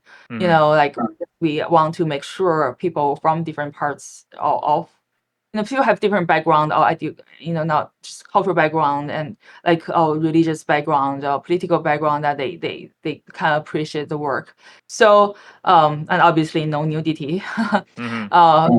We actually got into a little trouble before. And so, but other than that, it's really like I filter through all some works, and then the committee, that would approve, either approve or not approve a project. And we definitely have projects not being approved before, I know. And we have, a lot of them have been approved, but then like there was, a lot of times things like, well, we have to deal with when you become, when you are in a curatorial position, like sometimes you have to really just work with people who are not in your field, and whether or not it's architects or engineers or developers or um, um, technicians, or like it just are so many people you have to work with, that you like, again, it's a kind of art of negotiation, and try to get things done. A lot of times it's just a problem solving, and because we want to make the make the most art, and also get most amount of money for artists. And we Hmm. just like, okay, we have this much budget. What are our priority? Whose work we want to highlight? Because there's a lot of work we like, but we don't have limited amount of money to show those works. So it's yeah, I mean, sometimes it's difficult to say no, but we I think we're very proud of the work we've been doing so far, because a lot of a lot of the institution work, and the artists that we worked with, I think goes on to have really great career. And yeah, I think it's also good personally, from a personal sort of a perspective, because I'm an artist myself, and this curatorial platform has really been instrumental to my own art practice. It's because I learned so much from working with sometimes like a high profile artist or high profile gallery or even students. A lot of times I actually learn a lot from like students or their faculty as well, just to from how they work. And also, I feel like I have met a lot of people who I would never gotten to meet if I would just, making art on my own. So yeah. I see. Yeah, and the path to actually becoming a curator, how does one even land a gig like that? Because I understand, it's not a museum, but there's still quite a bit of work that has to be done in regards to the curation, as you mentioned. But how do you is it just like through contacts, through people that you meet, eventually you just develop these relationships, they know you have a great sense of taste, or that you're a good headhunter and you're able to find these artists from all these different places? How does one even stumble into something like that? Because I don't imagine I can go on jobs.com and they'll have an advertisement posted like, hey, we're looking for a curator, must have great sense of style. It's not a traditional like 9 to 5 that someone would select for. Yeah. So first of all, just a quick note: we are not a museum, but all of the pieces we commissioned are becoming part of our permanent collection. So we do preserve. We have a very dedicated. We really trying to we are committed to preserve conserve the work that we've shown. So it becomes our permanent collection. And so in terms of how I got this curatorial work, it's really just, I don't know, I think part luck and part just like it's just like our star aligned. And then I guess I was very proactive. I'm a very proactive person. So what happened was that the last year when I was in grad school, um I mean, I was international student, so I obviously needed to find a job in order to stay in America, because I need a work visa. And I was like, just I had this thesis work that I was showing uh, at this gallery in the school, and it was quite successful. And it was a video installation, is a projection mapped onto all those like geometric panels. Um, the work is called "To Afar the Water Flows," and so that was like a, you know graduation video installation. I didn't think too much about it, but it ended up, I think, maybe caught some attention. So the school kind of noticed it, and then around the same time, the developers, the owners of the site, the venue that hosts this installation, they decided that they want to build a video wall in their lobby, and have this arts program. It was actually, I think, inspired by their conversation with the architect who built this building. And they were talking with the Art Museum of Chicago, the museum, and then the museum recommended them to talk with the school. And then I somehow, because I think my graduation work, the video installation I did, so the school reached out to me, and because they thought my personal artwork would be a great fit to be shown here on this installation, and that's what I thought too. At the moment, I was like, okay, well, I'll talk with those, those people, and to show them my work, and then pitch them my work, and maybe I'll be an artist for them. And so they send me, the kind of the very preliminary model of this installation that, they would, at that time it was not even built yet. And then I just decided to create a presentation, and not only kind of showcase how I would, if I were an artist, how I would make work for them, but like basically what kind of work they can show. So like they, I guess, at the meeting, so I met with the developers and the owner of this venue, and they were, I guess, quite impressed by how I just like decided to kind of give them to prepare all that stuff, and then give them a presentation about what kind of my vision is for this installation. And then they were like, well, we kind of need a curator. And I was like, and I really was desperate for a job. So I was like, well, maybe I can be your curator. And if you sponsor my visa, give me an office. I might do my own art and then pay me obviously in salary and so they agreed to all my conditions on the spot. So they hired me on the spot. So that's how I got to be a curator. And actually, like I didn't really know what curator is. And when they asked me like, can you be a curator? Like they absolutely had no idea what curator is, and I had almost no idea because I was trained as an artist. So I think it's just really learning kind of one step by another step. It's in the very beginning I made so many mistakes, and I was also as um young and kind of a lot of times working with kind of older artists. I felt like I could have been more productive or like be more strategic about budget and a lot of things. But I think it just slowly learning and being very open to collaborating with artists and taking in a lot of artist opinions and yeah, just networking a lot really, because I think at the beginning when no one know about us, I had to really go out there and then tell people, okay, this is what we do, and like invite people to come see the installation. And also in the very beginning, obviously we are a commercial, yes, situated in a commercial site. um, that I think a lot of institutions probably don't take us quite seriously, because they probably think this is much more of a commercial venue. But we really, establish ourselves as a serious art installation by, we not only by working with serious artists, but also we will bring in the artists and really create a program for it. Like we have, like, every time we have a new project, we always have public events like panel discussion. We have artists talk about their work, and we also have performance. We had like jazz orchestra.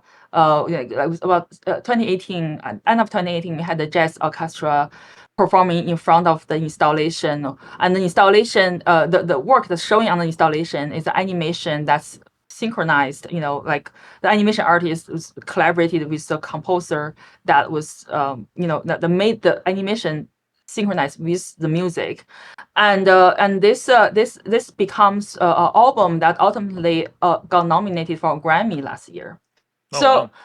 yeah, so like it's just a lot of times that's just um we really open to do a lot of communal events, that bring people not just from the building itself, the business, the companies, or their employees, but also like the people from the arts and cultural community together, and have a look at the work and talk about it, and uh, experience whether it's a performance or we're gonna have next week we're gonna have an interactive artwork where we have the artist. We flew in the artist from New York, and we have the artist set up a camera in our lobby, in front of the video wall, and we would invite people to come, perform, under the direction of the artist, on camera, and then it will be feed on the spot, live to the screen. So yeah, we're just really trying to create all sorts of things that bringing people together and to experience digital art, in this type of context. I see. Yeah, it actually reminded me of there's a museum in Spain for the architect by the name of Gaudi. You might have heard of him. Mhm. They have this cube experience that they have at the end of the museum, where essentially it's from the floor to the ceiling, and every single wall Oh around wow. you is covered in screens, and they do this very very trippy animation where, I mean, you have to make sure that like you're standing still because it'll like it'll confuse you for a That's while. But crazy. yeah, they have these this show that they do that runs every like 30 minutes or so at the end of the exhibit. Um, and I was just wondering if you would ever think to have one of your own pieces, you know, as you display in this all these different perspectives that you have with your video art. If you think that an installation like this would be something that's worthwhile.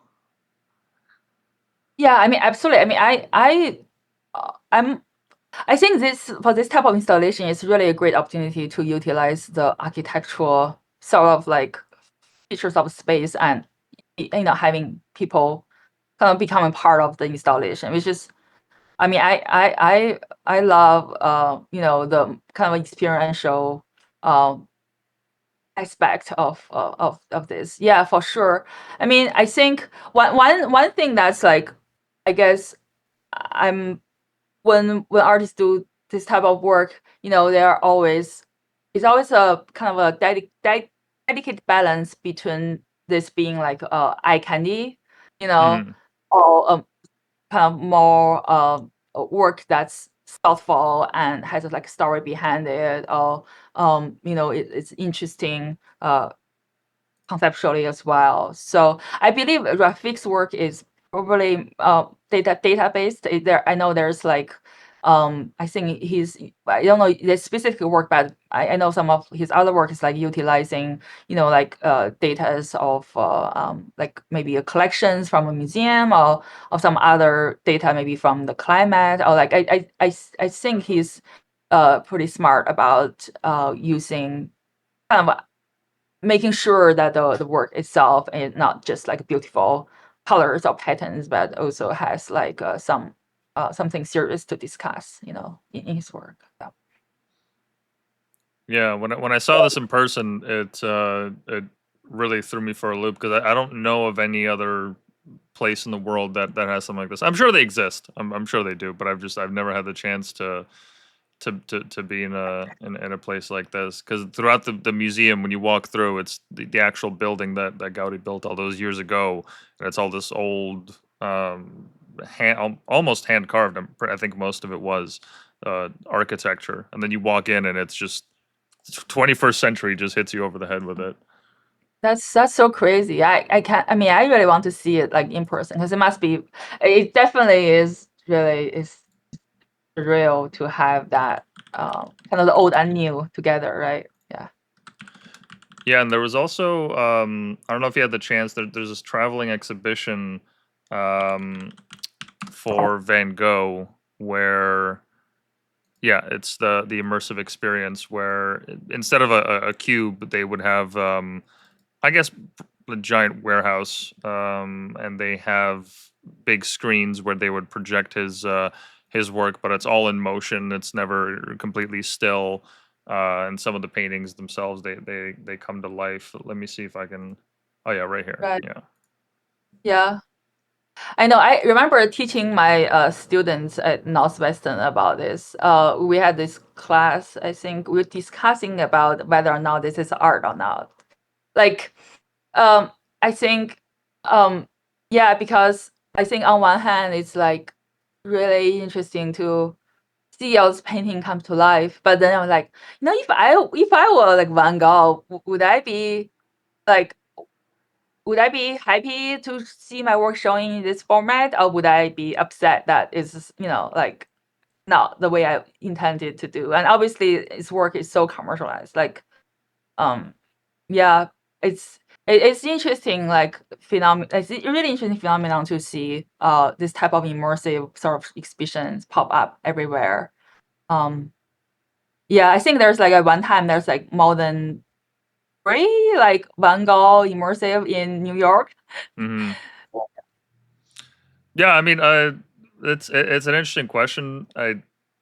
For me, I think it comes down to the fact that like it doesn't the moment that an artist releases a work out to the public, I don't Right. I don't think that the artist like their intentions is like at all um not maybe meaningful isn't the right word to say, but like once you put it out into the world, they'll then it's then it's the world to own. Then it's the audiences to own, Right. the artist's ownership of it, or of like how it should be enjoyed or how it should be perceived. It kind of goes out the window because, well, now everyone's going to impart their own personal meaning and life upon the work. So to me, it's whether or not like Van Gogh would want that. I don't know. I don't know if that's as relevant as like, is this the ideal way of experiencing this piece? When it gets into the VR stuff, okay, that I'm not really a fan of, because now it's just like you're creating this fake world around it. Um, but this, yeah, I don't know. It's at the end of the day, more people get exposed to the art, more people are enjoying it, sure, but it's definitely not the same as going into a gallery and actually seeing this in person, or going through his letters and trying to understand what it is that motivated him to paint in the way that he did. Um, that's probably a different question to ask. Yeah. I mean, yeah, I was thinking about the little it's follow up on what you said about like, it's ultimately as artists, you really just want your work to find the audience. So I think you're probably right about, like, yeah, I'm not the medium that, that the Van Gogh originally used, but it's a more modernized kind of a contemporary way of showing the work, and open up to a lot new kind of group of audience who's probably hasn't got a chance to go to a museum and sees Starry Night painting, or some, the or sunflower, all that, like, paintings, famous paintings in person, and those paintings are relatively small. So Mm, maybe the way of showing, having this type of exhibition, the more immersive, that kind of maybe spark more interest for people to learn more about his story and his art. And then if that's the case, then why not? So yeah, I don't know. I don't think I have a kind of a concrete answer on that. I think I would be a little conflicted, because because I'm like, oh, I if I would be obsessed about how my work is presented. Sometimes if it's out of mm. my control, that would I like it. But maybe it's the I think it's to let go, and just like you said, and then just for the audience to consume, um and find meaning, and that could be a good way to look at it. Yeah. And on a different note, I've heard a range of stories of people that have gone to art school or just taken art classes, and um, most of the stories have been either negative, or they felt that it kind of felt short of what they were expecting. Um, like, for instance, I interviewed someone that was based in Vietnam the other day, and she explained to me that a lot of the teaching that she had to go through was about learning about the styles and the art history of it, and it was less focused on actually finding a way to be creative and to facilitate that kind of space for yourself, that kind of time for yourself to be able to tap in all these different emotions. And I've heard different stories of people that have gone through it in Europe. What was your experience like going through the pipeline there in America? You mean pipeline as Well, just art uh school, like going through like these classes, and going through the education system in the art world. yeah. I mean, for me, um I think because I did not get my early education in China, started in America, and then I was sort of moving pretty fast because I was in community college, and then all of a sudden, MFA, yeah, the MFA program, and I think I I feel say it's definitely not for everyone, because to be honest, like, if I was just to like look for a job, or like, becoming, or maybe like a creative director or something like that, like at a advertisement agency, or like, that's like absolutely art school is definitely not a good smart choice because it's so expensive. And one thing is like I remember like I think I was reading an article, like what school in Chicago is the most expensive and the least likely to find a job, and it's in Chicago. I'm like, yeah, of course. And so, um, yeah, definitely that's kind of really have to think through on the practicality of it. And I think I benefit from it, and I ultimately think that's a good choice for me. It's because I ultimately decided to be an artist, and I want to. I think art and life for me, like I'm not gonna do anything else. Like this is a path for me. So because of that, and the school I went to really cultivated that kind of mindset that how like it's actually conceptual thinking, critical thinking. That how can you be an artist and have the kind of um, agency to thrive as an artist, and also to have a community and how to cultivate that community. And because it's such a big school, so it set me up for like a lot of benefits, in terms of networking and just being able to tell people I graduated from school. There's a certain kind of people kind of start to just take you seriously. But I think in general, I don't know. I really don't think like if you want to be artist, I really don't think you need to go to art school. That's just what I think. Like unless you go to art school for the community and you don't have to pay a lot of money. You definitely do not go on that. Like it's just I think being an artist is to experience life. Like what's inspired me the most is um all the ups and downs, that I've I, I've experienced in this country, that as a immigrants experience all the stories that I wanted to tell, and all that stuff is just a life. It's like I just have to go out there and put myself out there and to actually live a life. And Hmm. so I think but that's honestly the most important thing for me to make work is to that's my material. And the thing I learned from school, I mean, I think most of them I probably forgot like just I don't even know if I remember most, but it's a lot that I took with me, the probably the relationships, for sure, that I had. And also that the I kind of got a lot of maybe like experimentation out of school. Like I was like really experiments and and then was encouraged to experiments and encouraged to critique on the work, on other people's work. And that's like a lot of things that I probably wouldn't do if I were on my own. Yeah, I think that's but like again, I just don't think that you have to do that in school if there's a way that you can kind of cultivate that for yourself.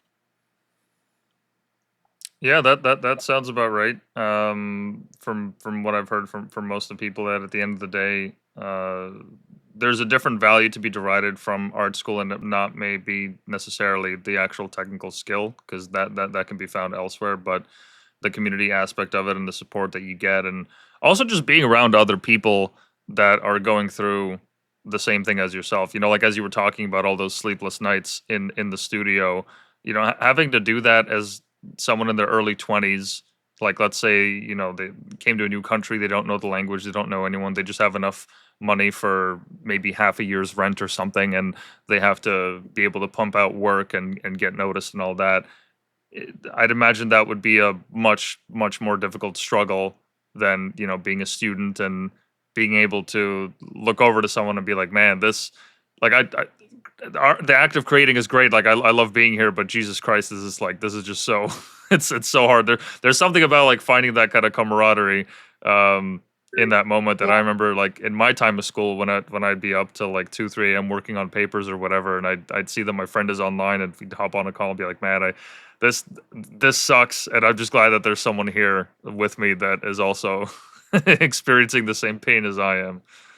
Right. Yeah. I mean, that's true. Like, I think a lot of people are like when they, they are trying to, meet people who's like maybe a little more like curators or some other people who they feel like they that could open doors for them. But to me, like the most important relationship you're ever gonna cultivate, in art school or in in your even when you are like a practicing artist after you finish art school is like a lateral network. It's like people who are at your same level, or maybe it's you guys are making different work, or maybe the same medium or whatever, but but you are together in this, like you're all starving artists and Mhm. trying to make works and put it out there, and that's when you really can cultivate a strong like relationship that's for life,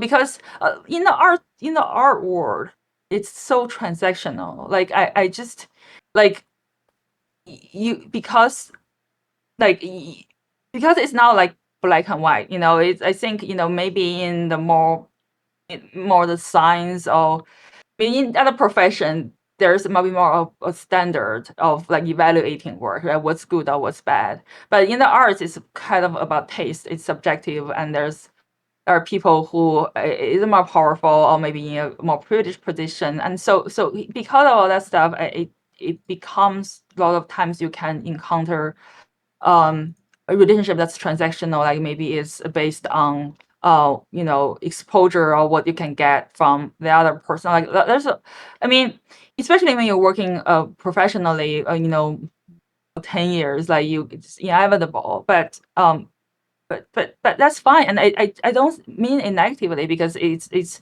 that's I think in every field, right? But then what is really to keep you going is that relationship that is not that's someone who you feel like you can trust, that who's gonna advocate for you, not when you're famous or rich, but when you're like nobody, like, and you're Mhm. just like making work together and you're moving forward together, and ultimately when you look back, those are your family, like your chosen family. So yeah, that's I think again, like what I cherish a lot, in our school, is that kind of sense of community. But not to say that you still can get that. I think, if you even if you're not in art school, you can create your own community. I know there's residencies, there's a festival. There's also I think like a lot of people are really trying very hard to, especially nowadays, to reach out and to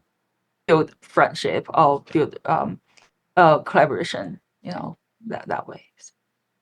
Oh, absolutely, yeah. I mean, some of my uh, closest friends come from that time in my early 20s, when just you're discovering yourself, you're just trying to figure out your place in the world, and whether you're going to university or not, those people that you find in those situations, they end up being the closest, because as you said, that they knew you before you were able to even land your first gig, when you were just scrambling. Those are some of the times that I look back on fondly. Like my university experience was very different. I didn't go into the arts. I went into the, well, like, liberal arts aren't really considered an art. I don't even know why they call them that. They really should change the name. But even so, yeah. So those times I look back on as probably one of like just the most fun, like, sleepless nights, or just learning all these different things about the world and exposing yourself to that, and having those people they make connections with. I mean, they make it so much easier. They make it palatable. They actually make it so that you can go on and actually do something with it. Right. Yeah. And there's not much consequence, that's the thing. Like, even if you fail, you just make something so bad.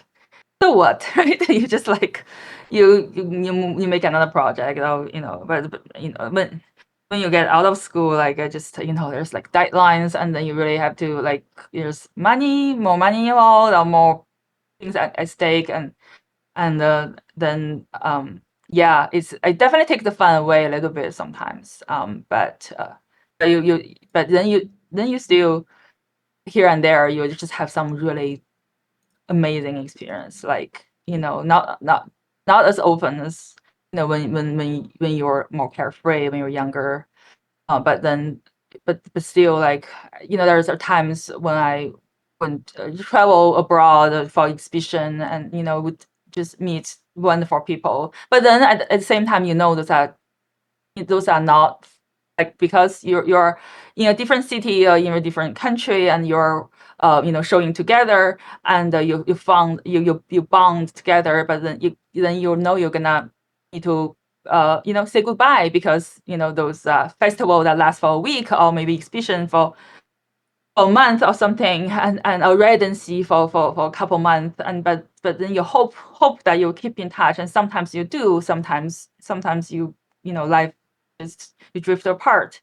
But I guess that's kind of the beauty and poetry of being an artist, that like there's a lot of this kind of transient encounters or the intersections of stories and lives that's intertwined with you as a person, you as an artist, and I think we are all our life all as artists all becomes richer because of that. Yeah. Hmm.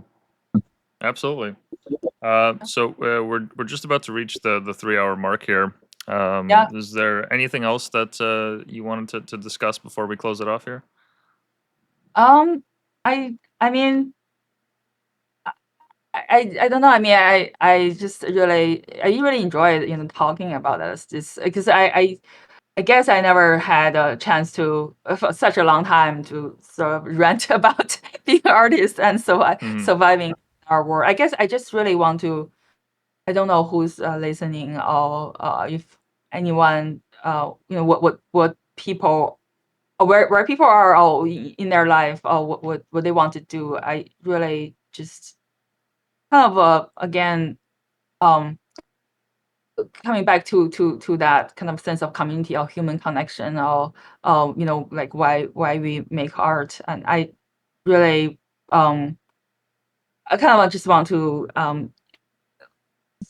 encourage people to I know like we talk about how much struggle or how difficult it is to make money or survive, but it's just it's the best. I mean, no, I just really think if you even considering of doing it or have maybe you have a day job, or maybe there's a lot of other struggles, but if there's hope of making having a creative outlet and making works, just don't give up. Like I think ultimately this is a marathon. uh I think uh the the ones that don't make it are the ones who give up. Like I just believe that if you keep making the work you want to make, and you put yourself out there, you don't have to be an expert in networking or hustling, but just try your best to put yourself out there and you keep making the work. Um, and just not give up, and you just make it. I just really believe in that. Yeah. Absolutely, no. It's something that has come up on the show multiple times. That look, at the end of the day, like no matter how difficult life may be, the act of creating something uh, artistic or otherwise, it is by far one of the greatest things that humanity is capable of doing, and has been doing ever since we first evolved. And it is as critical to our survival as is breathing and eating and sleeping.